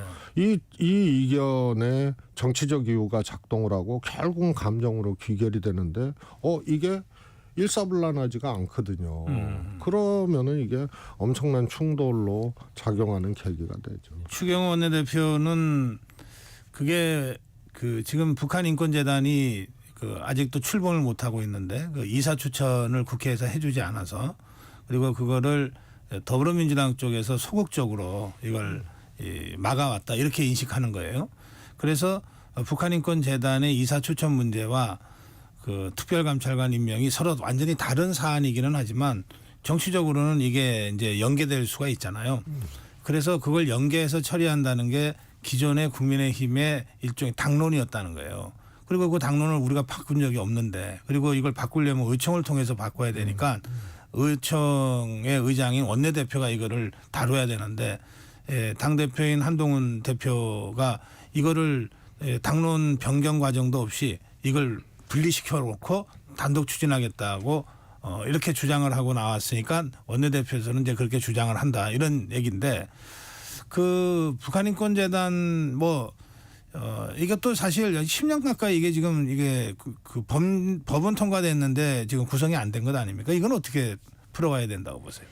저는요, 그건 뭐 정치적 판단에 의해서 뭐 그럴 수도 있다고 봐요. 뭐 그런 게 한두 개가 아니잖아요.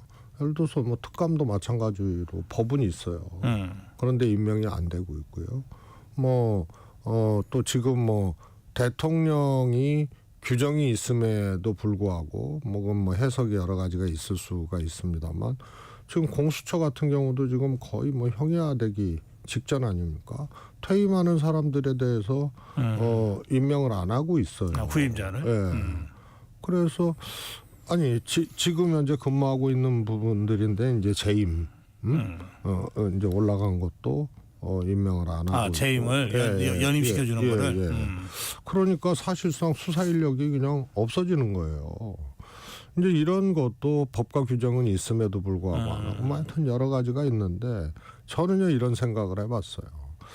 추경호 원내대표가 저 당론이다 맞죠? 의총에서 해야 된다 맞죠? 통상 저거는 당대표는 할 수 있어요. 원내든 원내든. 그러나 당대표가 추경호 원내대표하고 협의해서 그렇게 해야 되는 거죠. 그러면은 의견이 맞아떨어지면 일사불란하게 되는 거고. 그런데 지금 그런 정치적 환경이 안 되잖아요. 추경호 원내대표도 마치 뭐 윤석열 대통령의 그 명만 받는 이런 것처럼 돼 있었기 때문에 그동안 뭐 각을 한 대표하고 수시로 세워와서 이게 이제 협의할 수 있는 환경이 아니니까 한 대표가 그냥 하겠다고 뽑은 거예요. 그러니까 추경호 원내대표 반대를 해요. 그리고 당년 변경 사안 맞아요. 그럼 의총까지 가면은 이제 분열이고 충돌이에요.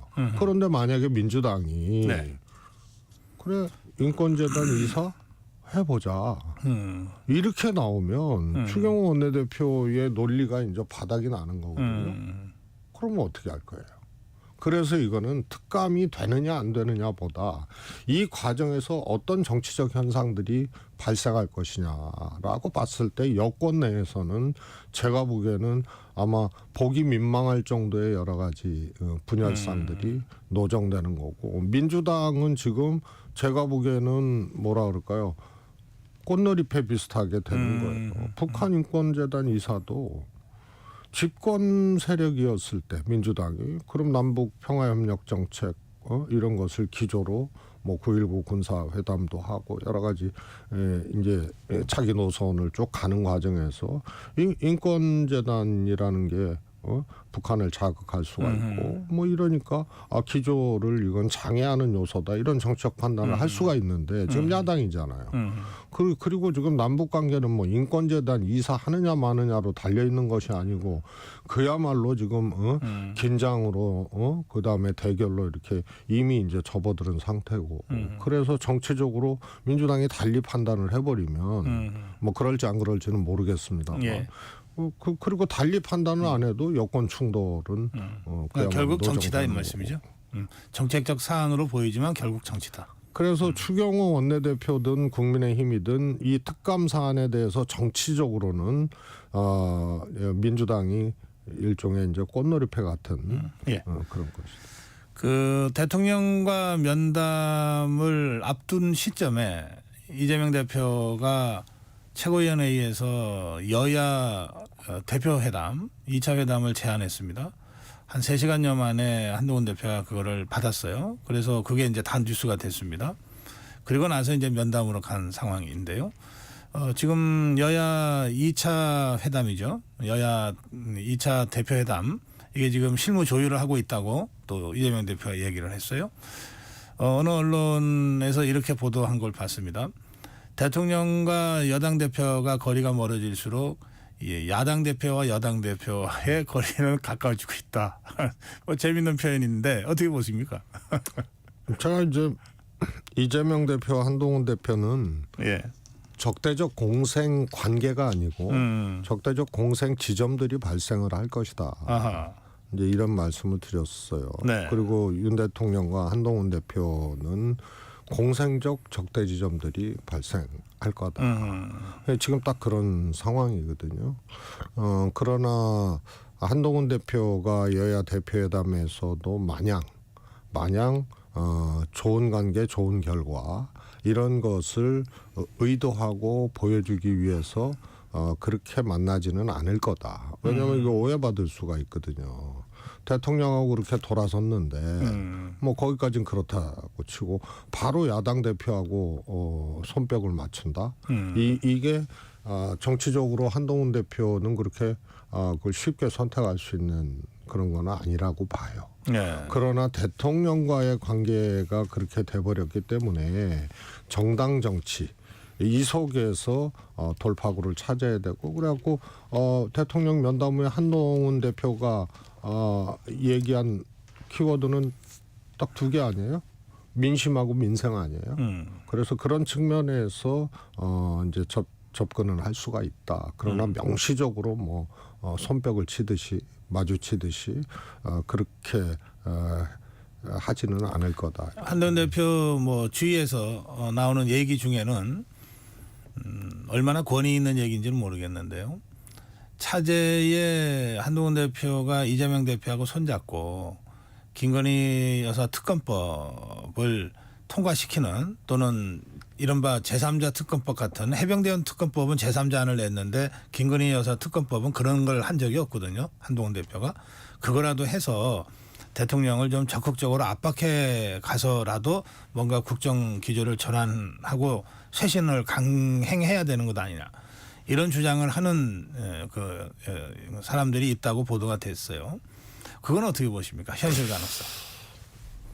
저는 뭐 한동훈 대표가 그런 생각을 했는지는 모르지만 적어도 대통령과의 관계가 매끄럽지 못한 상황에서 아마 박근혜 이명박 대통령 정도의 관계. 그래서 이명박 정권에서 분명히 여당의 박근혜 의원인데 조금 탄압받고 또 친박들 공천 학살당하고 그러면서도 당을 떠나지 않고 견디고 그래서 이명박 정권의 여당인 정치인인데 이명박 대통령하고는 조금 다르게 보여지는. 그런데 지금 윤석열 대통령은 이명박 대통령이 아니거든요. 예. 칼을 들고 베고 제압하고 막 이런 거고요. 감정을 여과 없이 그냥 노출하고. 그래서 그 이번에 만났을 때 그 말은 굉장히 정말 뭐 어떻게 보면 잔인한 말이거든요. 국민의힘 의원들이 특검에 대해서 뭐 생각을 달리한다면 어쩔 수 없다. 그래서 그거는 막장까지 가보자는 얘기거든요. 그거 할 때만 해보라는 얘기거든요. 그래서 아마 김영삼 이해창 관계 비슷하게 밀려가는 그런 지점이 지금 아닌가 네. 싶어요. 그러나 특검법에 대해서 명시적으로 대통령이 거부권 행사할 거 아닙니까? 김건희 여사 특검법도 그걸 명시적으로 찬성하거나 의결해야 된다라고 그렇게 하진 못하고요. 네. 그러나 지금 저는 지난번에도 사실상 여권 입장에서는 위험했다고 보거든요. 4표가 이탈했는데 사실 더 할 수가 있었어요. 뭐 저 개인적인 생각입니다만 정치는 그때그때 국회의원들은 생각을 바꾸는 경우가 있어요. 그 직전에 국민의힘 추천 인권위원이 부결이 됐거든요. 근데 민주당이 그분에 대한 시비를 떠나서 얘기를 해줘야 되고 반대를 한다라고 해줘야 되고 예. 사전에 하든가 표결 전에라도 얘기를 해줘야 되는데 아무 말 없이 현장에서 부결시킨 거거든요. 그러니까 김건희 여사 특별법에 대해서 무기명 투표로 나는 저거 찬성해야겠다라고 하는 의원도 인권위원 부결되는 모습을 보고 현장에서 그냥 기권 내지는 뭐 생각을 바꿨을 수가 있어요. 그런데 유난 면담이 이 지경이 됐잖아요. 결과가. 그리고 지금 어떻게 보면 개파 정치 대결 이런 구도로 지금 막 가고 있잖아요. 막 소집을 하고 만찬을 하고 특검 가지고도 막 네. 이러고. 그래서 이미 8표는 넘어섰다고 봐요. 그래요. 그래서 한동훈 대표가 굳이 이것을 명시적으로 찬성하자 이렇게 하지는 않고. 굳이 하지 않아도 8표는 넘어섰다. 저는 자, 그러면 아까 재밌는 말씀하셨어요. 이명박 박근혜 관계. 뭐 전면전을 했지만 그러나 끝내는 함께 가고 정권 재창출에 성공한 케이스고 김영삼 이해창 관계. 사실은 별것 아닌 걸로 화닥닥 붙은 다음에 극단적으로 가나서 결국 정권 재창출에 실패한 경우입니다. 김건희 여사 특검법이 만약에 재의결돼서 통과된다면 아무리 한동훈 대표나 당에서는 우리는 김영삼 이해창 모델로 가면 안 돼. 가더라도 이명박 박근혜 모델로 가야 돼라고 생각하더라도 현실적으로는 김영삼 이해창 모델로 가버리는 거 아니에요? 저는 뭐 그럴 가능성이 크다고 보고 오히려 그걸 넘어설 가능성이 크죠. 그때는 사실은 두 지점이 있었잖아요. 네. 이해창 김영삼 감사원장 이해창이 소위 말해서 국방산업 관련돼서 율곡산업이죠. 감사 결과를 그냥 밀어붙여서 액면 그대로 발표를 해버리는 거. 이 과정에서 충돌이 있었고 정치인 이해창이 탄생하게 되는 결정적인 충돌이었거든요. 그 다음에는 대선 후보 시절에 김영삼 대통령 말기에 지지율이 뭐 형편없으니까 네. 한 자리 차별화를 했어요. 네. 화형식의 형태. 예, 인형 화형식. 예. 그랬는데 지금은 사실은 시기적으로도 이 정권 반환점도 돌기 전에 전이죠. 예. 일어났던 거고 그리고 강도도 매우 세게 지금 충돌을 하고 있는 거라서 그것을 넘어서는 것이 아닌가 예. 그렇게 밀려갔다고 보고요. 예. 그런데 이제 특검하고 탄핵 있잖아요. 이거 완전히 달라요. 민주당이 집권했을 때도 특검한 적이 있고요. 국민의힘이 집권했을 때도 특검한 적이 있어요. 그래서 특검이 죄가 있다는 것을 아주 확실히 전제하고 하는 것만은 아니거든요. 여러 가지 이제 정치적 이유도 작동하는 거고. 그러나 탄핵은 다르죠. 그래서 특검이 통과됐다고 네. 보수층도 김건희 여사 특검해야 된다는 의견이 팽팽하잖아요. 국민의힘 지지자들 내에서도. 그래서 특검하고 탄핵은 구분해서 봐야 된다. 알겠습니다. 마지막 주제는 더불어민주당 얘기인데요. 짧게라도 해야 될 것 같아요. 지금 11월 15일, 11월 25일 이재명 대표의 1심 선고가 예정돼 있는 상태에서 더불어민주당에서 지금 국회에서 토론회를 하는데 이를테면 위증교사 관련 무슨 토론회 또는 뭐 선거법 허위사실 공표 무슨 토론회 이런 것들을 하고 국정감사에서 법원장들을 불러다 놓고 막 그런 식으로 막 질의도 하고 이러잖아요. 사법부에 대한 압박을 하겠다라고 하는 의도가 보입니다. 그걸 사법부가 굉장히 불편하게 받아들였을 가능성도 있고 이 문제에 대해서는 어떻게 보고 계십니까? 저는 뭐 국회에서 토론회를 할 수는 있다고 봐요. 그러나 그것이 뭐 의도는 알겠지만 얼마나 이제 효과가 있겠느냐 이런 점에서는 효과 없는 토론회를 하는 것이라고 보고요. 이제 법원의 문제는요. 네. 우리가 잘 생각해 볼 필요가 있어요. 하나의 일종의 이제 편견이나 일종의 감정, 스스로의 감정의 포로가 돼서 예를 들어서 법원을 대하잖아요. 그러면은 법원에도 그 감정이 이입이 돼요. 법으로 판단해야 되는 거기도 사람이니까. 주체들이. 예. 그래서 예를 들어서 그 유명한 의정부 과거에 검사와 판사들의 충돌이 있었잖아요. 검사들은 막 수사하고 판사들은 막 안 된다고 그러고 그 엄청난 충돌이 있었어요. 그 감정이 이입된 거거든요. 그리고 사실 윤석열 정부에 대해서 그리고 검찰과 법원은 그 조금 뭐라 그럴까요? 그렇게 이제 형제 같은 사이가 아닐 수밖에 없잖아요. 예, 좀 뭐 경원하는 사이라고 할 수도 있고. 예, 그래서 예. 민주당이 법원을 대하거나 이럴 때 감정이 또 스스로의 판단 기준이 펼쳐지거나 강요되는 이런 형태로 가면 거기도 감정이 이입돼요. 그래서 그런 거를 오히려 잘 생각해서 대해야 되고 그것이 오히려 이재명 대표에 대한 재판이라든가 사법적인 문제라든가 이런 것들을 객관적으로 법원이 판결하게 하는 좋은 방식이지 거기에 감정이 이입되게 하는 것은 좋은 방식이 오히려 아니에요. 불리할 수가 있다. 이재명 대표한테. 과거에 저도 이렇게 되짚어 보면 민주당이나 민주당 정권에서 그런 아쉬움이 있었던 적이 있어요. 알겠습니다. 거기까지 하셔도 될 것 같아요.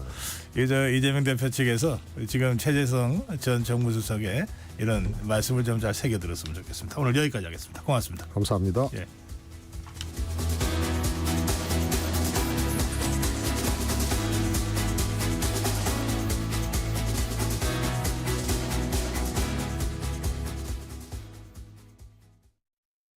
잠시 후 8시 반부터 일부 지역국에서는 해당 지역 방송을 보내드립니다. 워렌 버핏은 가치 투자, 필립 피셔는 성장주 투자, 피터 린치는 장기 투자. 방법은 달라도 목표는 하나.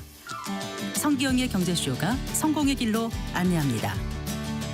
깊이 있게 명쾌하게 지금 이 시대 경제에 관한 모든 것을 알려드립니다. 평일 오후 4시 5분 성기영의 경제쇼와 함께하십시오.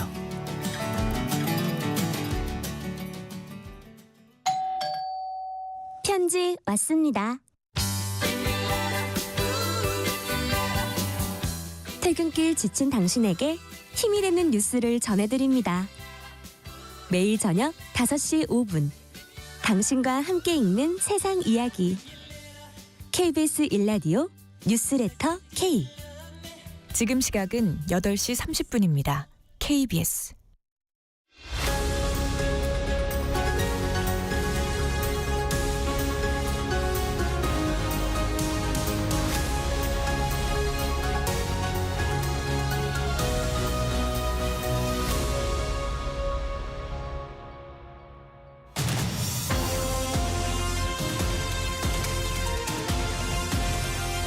네, 매주 목요일 만나는 진격의 경제입니다. 오늘 한국경제 전망, 거시경제 전망이 될 것 같은데요. 한국경제신문 한상춘 논설위원 모시겠습니다. 위원님 어서 오십시오. 네, 안녕하십니까? 네. 이 세계은행이나 OECD 그리고 IMF 이게 이제 세계 경제에 대한 그 거시적인 그 경제 지표들 전망하고 또 그걸 이제 또 좀 일종의 가이드도 하고 하는 그런 기구인데요. 이 국제통화기금을 비롯한 세계 3대 예측기구의 내년도 경제 전망이 나왔어요. 지금쯤이면 나오게 돼 있는 겁니까? 네, 수시로 얘기하고 네. 그다음에 정례적으로 하는데요. 보통 IMF라든가 이런 기관에서는 미국이 회계연도가 10월 1일부터 시작하거든요. 그래서 뭐 경제정책이라든가 기업의 경영계획이라든가 재테크 전략 이럴 때 10월에 좀 중요한 시기인데요. 네. 또 대부분 국내 기업들도 지금 경영계획을 짜지 않겠나 이렇게 생각하고 있습니다. 그래서 네. 10월에 가장 이렇게 정례적으로 나오는 시기다 이렇게 보게 됐습니다. 네. 그러면 이 주요 예측기관들의 그 내년도 경제 전망은 되게 어떻게 나와 있습니까? 네, 정정경은 좀 다른 특징이 있기 때문에 아마 정정과 비교해서 얘기해야 이렇게 시청자분들께서 확실히 알 수 있지 않나 생각합니다. 세계경제 전망치를 평가할 때는 두 가지 기준에서 평가하거든요. 일단 경기 순환상으로 예를 들어서 뭐 침체냐 성장이냐 이렇게 있지 않습니까? 이런 거를 기점으로 본다면 3대 예측기관들이 정정과 다른 것은 이 경기 순환이 없어졌다. 노랜딩이다 이런 표현을 쓰거든요. 이번에 가장 이렇게 늦게 발표했던 IMF 전망치를 보면 세계경제 성장률이 2023년에 3.2%, 올해도 3.2%, 내년에도 3.2%. 똑같이 가는 거네요. 똑같이 가는요. 어허. 그래서 착륙할 지점이 없지 않습니까? 이게 없다. 네, 예. 그래서 오르고 이제 내리고가. 네네. 그래서 정정과 다른 점이다. 그래서 노랜딩이란 새로운 이렇게 용어가 나오기 때문에 네. 이 성장률 놓고 보면 침체냐 아니냐 이걸 구별할 수가 없습니다. 예. 또 한 가지는 그래서 새로운 평가 기준을 해야 되는데요. 그리고 한 신체에도 자기 기초 체력이 있거든요. 세계경제 입장에서는 지금 능력 가능한 성장률이 뭘까? 이걸 네. 전문적인 용어로 잠재 수준이라고 표현하는데요. 성장률. 예. 대체로 보면 지금 세계경제의 잠재 성장 수준은 한 3.5% 정도 추정하고 있습니다. 그러면 꽤 높은 것 같은데요. 네, 상당히 높죠. 예. 신흥국이기 때문에 그렇습니다. 아하, 예. 그렇기 때문에 3.5%를 이렇게 본다면 작년부터 내년까지 3.2%는 능력 가능한 성장 수준보다는 조금 낮다. 그러네요. 그렇기 때문에 이걸 뭐 경기가 좀 부진하다 이렇게 얘기할 수는 없지만 평상시보다 우리가 지구가 갖고 있는 모든 그 성장 재원을 마음껏 사용해서 걷는 성장 수준에 비해서는 낮지 않겠느냐 이렇게 이제 평가되고 있습니다. 위원님 지금 말씀하신 대로 실제 성장률이 있고 네네. 잠재 성장률이 있잖아요. 네, 그렇습니다. 이 관계가 어느 쪽이 어느 정도 수준까지 높거나 낮는 것이 이상적입니까? 네, 보통 그거를 이제 이 경제학자 오쿤이라는 분이 있거든요. 그래서 네. 오쿤스 룰이라 해서 우리가 보면 GDP 갭으로 많이 알려지는 게 아닌가 생각합니다. 네. 그래서 지금 성장률이 내년에 3.2%면 지금 세계 경제 잠재 성장률이 3.5%라 했지 않습니까? 네. 그럼 빼면 마이너스 0.3% 포인트가 되죠. 네. 이걸 디플의 갭이다 이렇게 표현하고 있습니다. 예. 그리고 성장률이 이 3.5%에 비해서 높다. 예를 들어서 4%다. 그러면 4%의 빼기를 3.5%면 0.5%의 플러스 인플레 갭이 발생하지 않습니까? 예. 그래서 이때는 뭐 물가가 이렇게 올라가고 그러니까 경기가 과열됐다 이런 게 표현을 하고요. 그다음에 앞서 말씀같이 디플의 갭이 발생하면 물가가 올라가진 않죠. 그래서 사람으로 얘기하면 자기 기초 체력 대비해서 활동을 늦으면 차기를 늦지 않습니까? 그래서 내년의 세계 경제 입장에서는 체감적으로 보면 좀 어둡지 약간 않겠나. 어두울 거다. 그리고 이제 인플레 갭이 있을 때는 자기 능력이 기초 체력이 이건데 더 많이 욕심부려서 뛰지 않습니까? 그럼 땀이 나지 않습니까? 땀이 나지 않습니까? 그래서 그게 경기 과열이다 이렇게 판단해 보시면 되지 않냐 하는 생각이 듭니다. 그렇군요. 예. 자, 그런데 이제 이 경기 전망을 할 때 이제 전 세계 경제의 거시 경제 전망을 하는 거니까 단순히 경제 성장률 지표나 잠재 성장률이나 이런 것만 아니라 정말 예측 가능하지 않은 여러 가지 변수들, 뭐 전쟁이라든지 뭐 이런 것들까지를 다 집어넣고 전망을 하는 거 아니에요? 네, 그렇습니다. 그래서 시간이 가면 갈수록 경제 내부적 요인과 경제 외적인 요인이 이렇게 됐는데요. 지금은 종전의 이론으로 경제로 이렇게 설명할 수 없는 새로운 현상들이 많이 나왔다 해서 뉴노멀이다. 또 미래 예측까지 어렵다 해서 뉴 앱노멀이다 이런 표현을 쓰고 있거든요. 그래서 최고 통수권자라든가 전쟁이라든가 기후변화라든가 어떤 물론 이제 경제를 완전히 구별할 수 없습니다는 이런 뉴노멀 현상이 경제 성장에 미치는 영향이 더 컸다 이렇게 보겠습니다. 대표적으로 보면 내년에 그 경제 성장률에서 보면 전망치 수준보다도 그 원문의 내용을 갖고 따져보면 내년에 어떤 것이 변수가 될 것인가 이런 게 더 아마 이를테면 러시아 우크라이나 전쟁이 종전될까 그렇습니다. 중동 전쟁이 확산될까 예예. 그 경제학자들이 전망을 해야 되니까 좀 답답하겠네요. 예, 그렇습니다. 그런 것이 이제 아마 기업을 경영하시거나 또 한 나라의 대외 정책을 설립하거나 개인의 그 재테크 입장에서도 더 중요할 수가 있다 이렇게 이제 보이는데요. 그 중에 대표적으로 몇 가지 한번 지적한 것을 보면 내년에 이제 통수권자들이 바뀌어서 실질적으로 첫 해를 맡고 있습니다. 그렇겠네요. 네네. 예, 우선 미국 대통령부터. 그렇습니다. 내년 1월 20일 바뀌죠. 누가 되든 간에 바이든에서 교체되죠. 근데 올해 들어서 보면 이제 세계 경제를 이끌어가는 국가들 한번 보면 서방 선진 7개국을 보면 올해 선거가 한 40개국을 치러진 과정에서 최고 통수권자일수록 좀 많이 순환하고 있습니다. 예를 들어서 지난번 7월 달에 순낙 영국 총리가 교체가 됐죠. 그랬습니다. 그리고 9월 달에는 기시다 권력력이 많은 기시다도 역시 여러 가지 이유로 인해서 이렇게 연임에 포기했지 않습니까? 그렇습니다. 그리고 내년 지금 말씀하신 대로 1월 20일에는 미국의 대통령도 이렇게 되고요. 그럼 남아있는 대통령이나 최고 통수권자 한번 볼게요.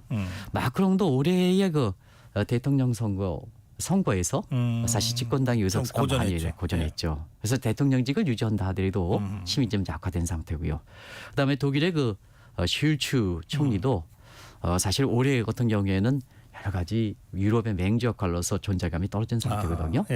그럼 이제 서방 선진 국가가 그러냐? 사회주의 국가.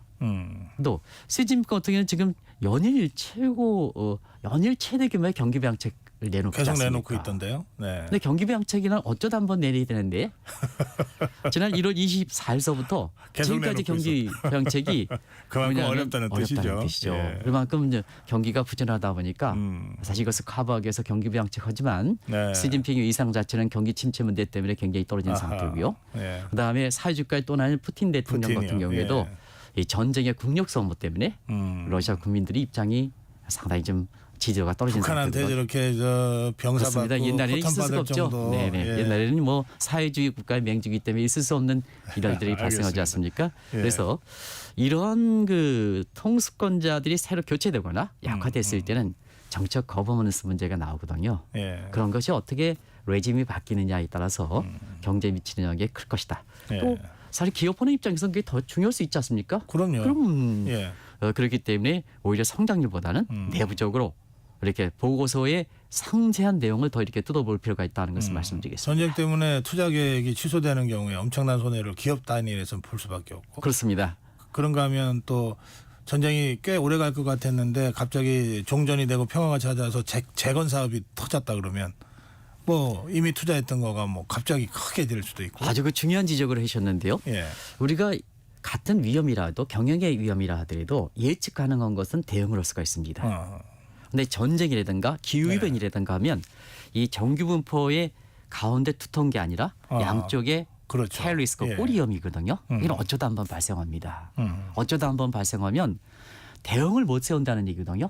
코로나 사태 그렇지 않습니까? 예. 코로나 사태 누가 예상했습니까? 대표적으로 정규분배 어쩌다 한번 썸데이 썸타임스 어느 날 발생하는 위험이지 않습니까? 네. 근데 대응을 어제 못하다 보니까 전 세계가 이렇게 지난 3년 동안 2020년서부터 네. 3년 동안 어려운 사태를 겪는다 이렇게 보여주겠습니다. 내년에도 그런 예기치 못한 리스크들이 많이 발생할 것이다 하는 것을 말씀드리겠습니다. 네. 죄송합니다. 자, 그런데 이제 기후 변화도 굉장한 변수로 부상한 것 같아요. 네네. 제가 개인적으로 1990년부터 교토 정세 민간 대표로 이렇게 참여하는 입장인데요. 아, 예. 이렇게 빨리 뜨거울지는 몰랐습니다. 그래서 올해 같은 경우에는 지구의 목표 온도가 1.5도 초래했을 거다. 근데 당초에 저희들이 이렇게 교토 정서 대응책을 하는 과정에서는 2040년에 빨라도 2040년이 되지 않느냐. 그러면 올해에 아직 이제 확정적으로 나오지 않았습니다는 대체 1.5도를 벗어난 거로 이렇게 보고 있습니다. 그러면 2040년에 예상했던 것이 2024년 10년을 앞당기지 않습니까? 그러네. 15년이 앞당겨졌네. 네네. 예. 그런 상태에서 이렇게 보면은 자 이제는 기후 변화 같은 이런 것을 보통 디스토피아 문제라 하는데요. 네. 우리가 보면 사람이 희망을 위해서 던져주는 것을 유포리라 대비해서 이제는 뭐냐? 이제는 디스토피아 문제가 굉장히 뭐 사회적으로 마약이라든가 총기 사건이라든가 이런 것을 전부 디스토피아 문제라 하는데요. 내년에는 어떨 것이냐? 내년에는 확 바뀔 거로 보고 있습니다. 네. 그래서 지구의 적도 온도가 0.5도 이상 벌었을 때는 올라갔을 때는 수포엔이죠. 그 밑에 떨어졌을 때는 라니냐 현상이라는데요. 내년은 라니냐 현상으로 이렇게 바뀔 거로 보고 있습니다. 아, 라니뇨가. 예. 그러면 이제 내년은 추워진다는 얘기거든요. 그러네요. 우리 뜨거워진 입장에서는 내년에 좀 추워지면 좋지 않겠냐 하는데요. 이 라니냐 현상에 따라서는 세계 곡창지대에 가뭄이 심해지거든요. 아하. 그러면 가뜩이나 지금 공급망 문제라든가 이런 문제에서 우리나라 올해 들어서 한번 보시기 바랍니다. 쌀값 문제는 제어한다 하더라도 뭐 사과라든가 배추라든가 이런 파동에 의해서 이 작법이다, 농작법이 다르거든요. 그래요. 이런 과정에서 이렇게 보면 엘니뇨에 의해서 이 농산물의 각종 뭐 에그프레이션이라든가 다 나오는데요. 라니 현상이 될 때는 세계 곡창지대가 가뭄에 의해서 어렵게 겪거든요. 그래서 사람이 먹고 사는 문제에서 경제가 아무리 좋다 하더라도 지금 먹고 사는 문제가 있으면 가장 어렵게 느끼는 거거든요. 그래요. 예. 그렇게 이제 경제에 미치는 영향이 다르게 됐습니다. 예. 이게 이제 개별 국가들은 성장률이 조금씩 다르지 않겠어요. 네네. 그러면 이른바 랜드러시 현상이 더 심해질 거라고 하는 전망도 나왔는데 이게 어떤 얘기입니까? 네. 지금은 세계가 평평합니다. 선진국이라 해서 잘 나간다 하더라도 그 기득권이 없어진다는 얘기입니다. 그리고 못 나가더라도 혁신과 창의에서 가면 빨리 성장대로 올라간다는 얘기입니다. 아, 캐치업이 가능하다. 그렇습니다. 그래서 랜드러시라는 용어가 이제 나오는데요. 아까 이제 땅 따먹기다. 이게 서부 영화에서 내 지정된 영토가 없다. 점령하면 된다. 하는 뜻이 되겠죠. 네. 그래서 지금 세계 경제가 성장률로 3.2% 되지만 각국의 내부적으로 뜯어보면 경제가 아주 침체된 I자형 구조가 있고 경기가 빠르게 버는 스카이 로켓팅이 있고 그 사이에 U자형, L자형 뭐 이렇게 해서 아마 다들 아실 겁니다.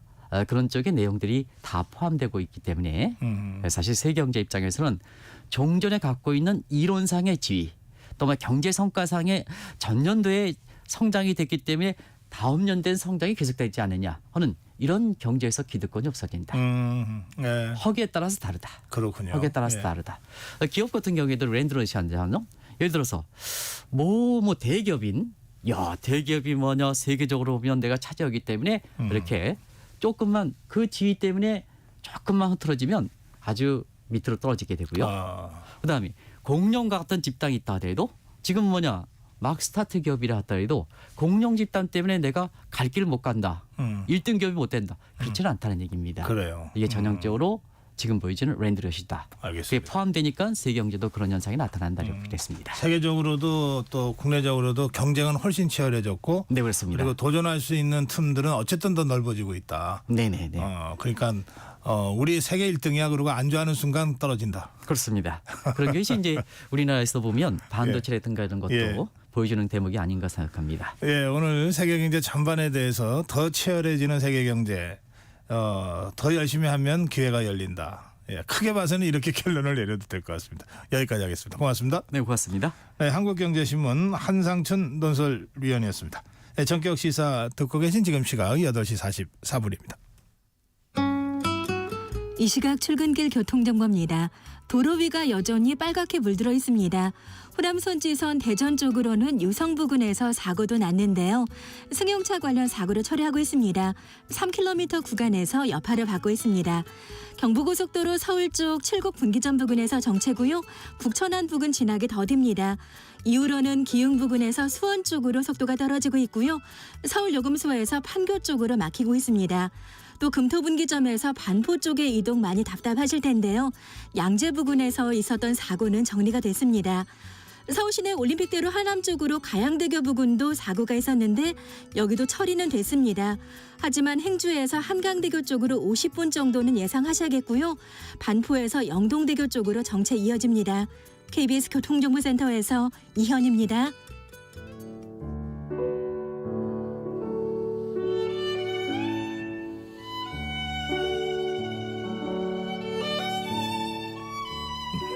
네, 매주 목요일 문화 이슈를 다루는 문화 이슈입니다. 김헌식 문화평론가 모시겠습니다. 어서 오십시오. 네, 안녕하세요. 가왕 조영필 씨 새로운 음반으로 돌아왔어요. 네, 어떤 음반입니까? 예고는 했는데요. 2013년 헬로 이후에 11년 만에 정규 음반을 냈습니다. 근데 뭐 2년 전부터 이제 프롤류드라고 그래가지고 뭐 세렝게티처럼 이런 곡을 한두 곡씩 이렇게 선을 보여왔었는데 이번에는 신곡들을 또 묶어가지고 한 7곡 넣어서 20집 음반을 냈습니다. 그래서 22일 날 이제 기자 간담회도 했거든요. 그럼 한 10년 만에? 네, 11년 걸렸는데요. 만에 새 음반을 들고. 그래서 왜 이렇게 오래 걸렸냐라는 것에 대해서는 나이를 먹으면 그렇게 된다 이렇게 너스를 떨기도 했습니다. 이 콘서트는 나이가 70대죠?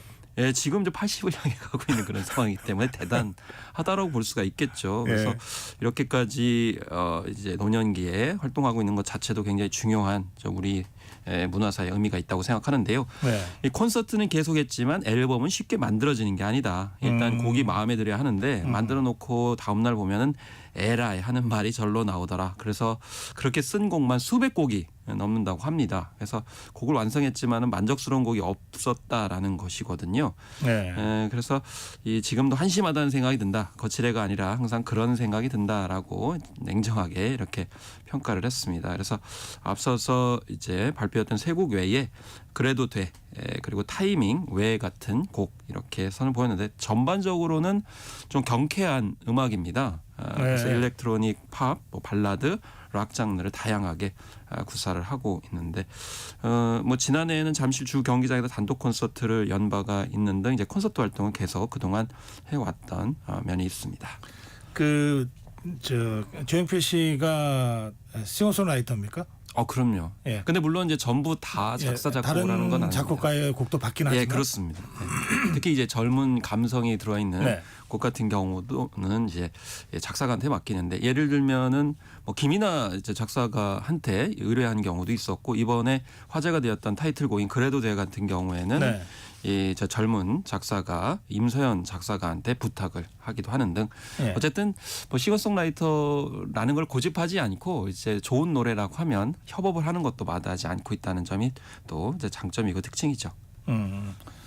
좀 밝고 좀 경쾌한 노래가 많다고요 이번 앨범에. 예, 그렇습니다. 그래서 뭐 응원가가 많은 거 아니냐 이런 평가도 있었는데요. 예. 뭐 세렝게티처럼 같은 경우에도 우리가 이제 킬리만자로 표본 같은 경우에는 약간 좀 무게가 있지만은 그래도 결국은 내용은 있지만 희망적이지만 이 세렝게티는 아주 경쾌하게 가면서도 무한한 기회가 펼쳐진 세상을 우리가 그래도 어려워도 거침없이 뛰어가 보자 이런 얘기를 하고 있고 찰나 같은 경우에도 인생 순간순간이 굉장히 중요하다라면서 이 순간만큼은 그래도 용기를 내서 희망적으로 살자 이런 내용들이 많습니다. 그리고 앞서서 말씀드린 그래도 돼 같은 경우는 이게 이제 창작을 하게 된 배경이 있었는데 스포츠 경기를 보다가 카메라가 이긴 사람만 자꾸 비춰서 그러면 진 사람은 어떨까 속상하고 섭섭할 것 같은데 예. 그러면 그 마음이 어떨까? 나 같으면은 다음에 이길 거니까 지금은 그래도 돼라고 생각할 것 같다라는 것을 이제 아하. 임세현 작사가한테 이야기를 해서 이렇게 곡을 만들었다고 합니다. 그러면서 이 젊은 세대에게 전하고 싶은 응원의 말이 있다라고 언급하게 됐는데요. 무엇이든 힘든 과정이 있어야 하나의 것을 완성할 수 있다. 힘들어도 일단 끝을 내야 아주 작더라도 나중에 발전할 수 있는 기회가 된다. 무조건 힘들어도 해내야 된다 이렇게 언급했는데 이건 반드시 젊은 세대뿐만 아니고 모든 분들한테 다 해당이 되는 게 아닌가. 왜냐하면 지금은 임학인생도 있고 또 퇴임하시고 나서도 또 새로운 생활을 해야 되기 때문에 이런 점들 다 공통적으로 생각하실 수 있을 것 같습니다. 예, 조용필 씨한테 우리가 흔히 가왕이라는 네. 그 명예로운 호칭을 붙여서 이렇게 부르는데 그 위에 가황도 있죠. 나훈아 씨 이런 예, 얘기하는데 가황 나훈아 씨는 올해 은퇴를 선언했죠. 뭐 이제 콘서트를 하면서 마지막 콘서트라는 타이틀을 달았지만 명확하게 그걸 규정한 건 아닙니다. 아 그래요? 그래서 이제 아마 뭐 떠날 마음을 하면서 이제 음악 활동을 한다라는 점을 이제 강조한 것이지 확실하게 못 박지는 않았고요. 네. 또 이 조용필 씨 같은 경우에도 아마 이번이 마지막 앨범이겠지만 음악은 계속 할 거다. 아. 정 안 되겠다 싶으면 그때 그만두겠다 이렇게 얘기 때문에 그래서 뭐 두 분 다 마지막이다 이렇게까지 얘기를 하지는 그럼 않았습니다. 앞으로 일정은 어떤 일정 갖고 있습니까? 네, 공연을 주로 하잖아요. 네, 그렇습니다. 일단 앨범은 11월 1일 날 발매가 되기 때문에 네. 또 성과 봐야 될 것 같고요. 콘서트 합니다. 그래서 11월 23일과 24일, 30일과 12월 1일에 서울 올림픽공원에서 20집 발매 기념 조용필의 위대한 탄생 콘서트를 하고요. 근데 기자간담회에서 앞으로의 활동 계획을 이제 구체적으로 물어봤는데 간단하게 계획이 없다 이렇게 밝혔습니다. 그저 노래를 더 하고 싶고 콘서트 무대에 계속 오를 수 있도록 목소리가 유지되길 바란다 이렇게 얘기를 해서 야, 참 가수한테는 정말 목소리가 중요하다는 점 다시 한번 강조를 했습니다. 예, 나이나 이런 걸로 보면은 뭐 원로 대접을 받을 만한 나이가 이미 됐는데 그래도 이렇게 현장에서 직접 팬들과 만나고 대중과 만나는 걸 보면 참 보기는 좋아요. 보기 좋고요. 많은 네. 팬들뿐만 아니라 일반 국민들이나 전 세대들이 다 저렇게 버티고 있었다는 거, 그다음에 활동하고 있다는 것이 굉장히 큰 힘과 희망을 준다고 생각이 들어요. 그렇기 때문에 그냥 그 자리에 있는 것만으로도 굉장히 중요한 역할을 하고 있다. 그리고 더구나 이렇게 신곡까지 내고 있는데 물론 뭐 옛날 곡들과 비교하는 경향도 있습니다만 글쎄요. 그렇게 비교할 필요가 있을까요? 저는 이 곡을 이렇게 만들어서 새로운 세대와 소통하고 국민들에게 희망을 주는 그 자체가 굉장히 중요한 것이 아닌가 싶습니다. 네. 이 코미디 프로그램이 뭐 자꾸 좀 없어지기도 하고 그래서 사실 코미디 개그 좋아하시는 분들 입장에서는 굉장히 섭섭했는데 SNL 코리아라고 하는 이게 풍자를 주로 하는 그 코미디 프로그램이었어요 예전에. 그렇죠, 맞습니다. 네. 예. 지금도 그렇습니까?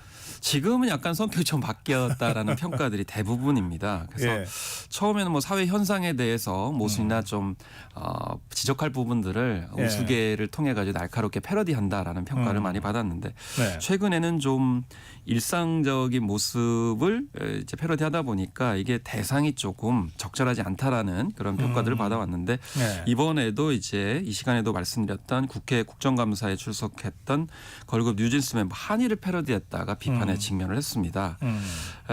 사실 이제 굉장히 심각한 사안이었죠. 직장 내 괴롭힘 문제를 부각을 했었는데 특히 어눌한 한국어 발음을 하면서 이렇게 포즈를 취하는 장면이 문제가 됐고요.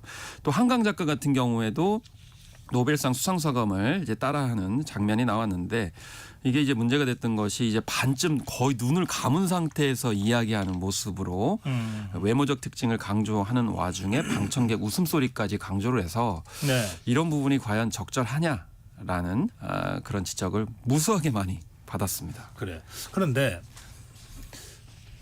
특히 코미디 장르가 이게 그 풍자와 해학과 이렇게 해서 좀 어떤 경정도 울리고 메시지도 주는데 이게 늘 희화화 시키냐 또는 비하하냐라고 하는 논란을 가져오잖아요. 이거 어떻게 보세요? 원래는 이제 패러디라는 거는 단순히 모방하는 건 패러디가 아닙니다. 원래 패러디의 기본적인 측면은 뭔가 기존에 잘 이야기하지 않는 그런 부분들을 이제 우스개를 통해서 이제 비판적인 목소리를 내는 그래서 굉장히 창조적인 부분들이 있으면서 새로운 어떤 메시지를 전달해줘야 되는데 한이와 한강 씨 같은 경우 그냥 외모를 이제 흉내낸 거잖아요. 근데 이 두 당사자가 어떤 문제를 일으킨 사람들이 아니거든요. 오히려 한희 씨 같은 경우는 문제 제기를 했기 때문에 문제 제기를 당한 사람의 태도를 오히려 패러디해야 되는 것이었고 한강 작가는 좋은 일로 수상을 했는데 갑자기 등장을 시켜가지고 그 외모의 어떤 흉내를 냈기 때문에 특히나 어눌한 한국어 발음을 흉내내는 것은 해외에서는 인종차별이기 때문에 절대 하지 않습니다. 이제 그런 점을 한국에서는 외국에서 살다 온 그런 연예인들이라든지 뭐 특히 이제 뭐 동남아에서 온 결혼 이주민 여성을 또 방송에서 이렇게 흉내낼 때 되게 어눌한 그런 발음들을 이제 사용하는데 이런 건 절대 하지 않아야 될 그런데 우리는 너무 무관심하고 둔감한 거 아니냐 이런 지적들이 나오고 있습니다. 제가 예전에 이제 코미디언의 그 원로 선생님들하고 몇 번 이렇게 좀 제가 대담을 해본 적이 있는데요.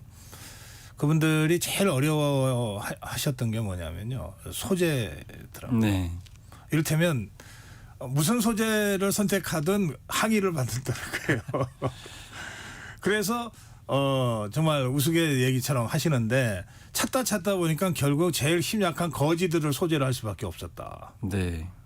그렇죠. 사실은 좀 센 사람들을 소재를 해야 되는 거 아닌가요? 그렇습니다. 정치인들, 네, 맞습니다. 장관들, 네. 국회의원들, 뭐 또는 대기업 총수들 이런 사람들을 소재로 해서 무슨 그렇죠. 제대로 된 풍자가 있는 그런 코미디들이 나와야 되잖아요. 예를 들면 예전에 뭐 유머의 번지 회장님 같은 경우 대표적이었고요. 그래서 되게 패러디라는 것이나 풍자는 좀 힘 있는 사람, 권력층에 대해서 이제 비판을 하는 것이죠. 그래서 약자에 대해서는 보호하고. 근데 앞서서 한강과 한희 씨 같은 경우에는 약자고 특히 여성들이잖아요. 그래서 여성들을 주로 이렇게 좀 약자인 경우인데 패러디하거나 풍자하는 것은 좀 적절하지 않다라는 것이고 특히나 이제 SNL 코리아 같은 경우는 원래 미국의 시사풍자 코미디입니다. 근데 이제 한국에 와가지고 이렇게 좀 성별 인종에 대해서 차별을 조장하는 그런 걸 하니까 오히려 이 귤이 탱자가 된 그런 상황이 된 거 아닌가 이런 생각이 들고요. 그런 제작진들도 좀 진짜 그 패러디 풍자의 좀 정수를 생각하면서 좀 제작을 해야 될 것 같은. 그렇습니다. 특히 유럽 같은 경우도 뭐 공영방송에서 적극적으로 사회풍자를 하기 때문에 이런 점들을 좀 고려를 해야 될 것 같습니다. 저 미국이나 유럽은요, 그 풍자 소재가 안 되면은 정치인이 아니라는 말까지 있어요. 오히려 그쪽에서는 영광스럽게 생각하죠. 왜냐하면 노이즈 마케팅이라고 생각을 하니까요. 오늘 여기까지 하겠습니다. 네, 감사합니다. 김원식 문화평론가였습니다. 10월 24일 목요일 전격 시사 오늘은 여기서 여러분께 인사드리겠습니다. 내일 아침 7시 20분에 다시 돌아오겠습니다. 고성국이었습니다. 고맙습니다.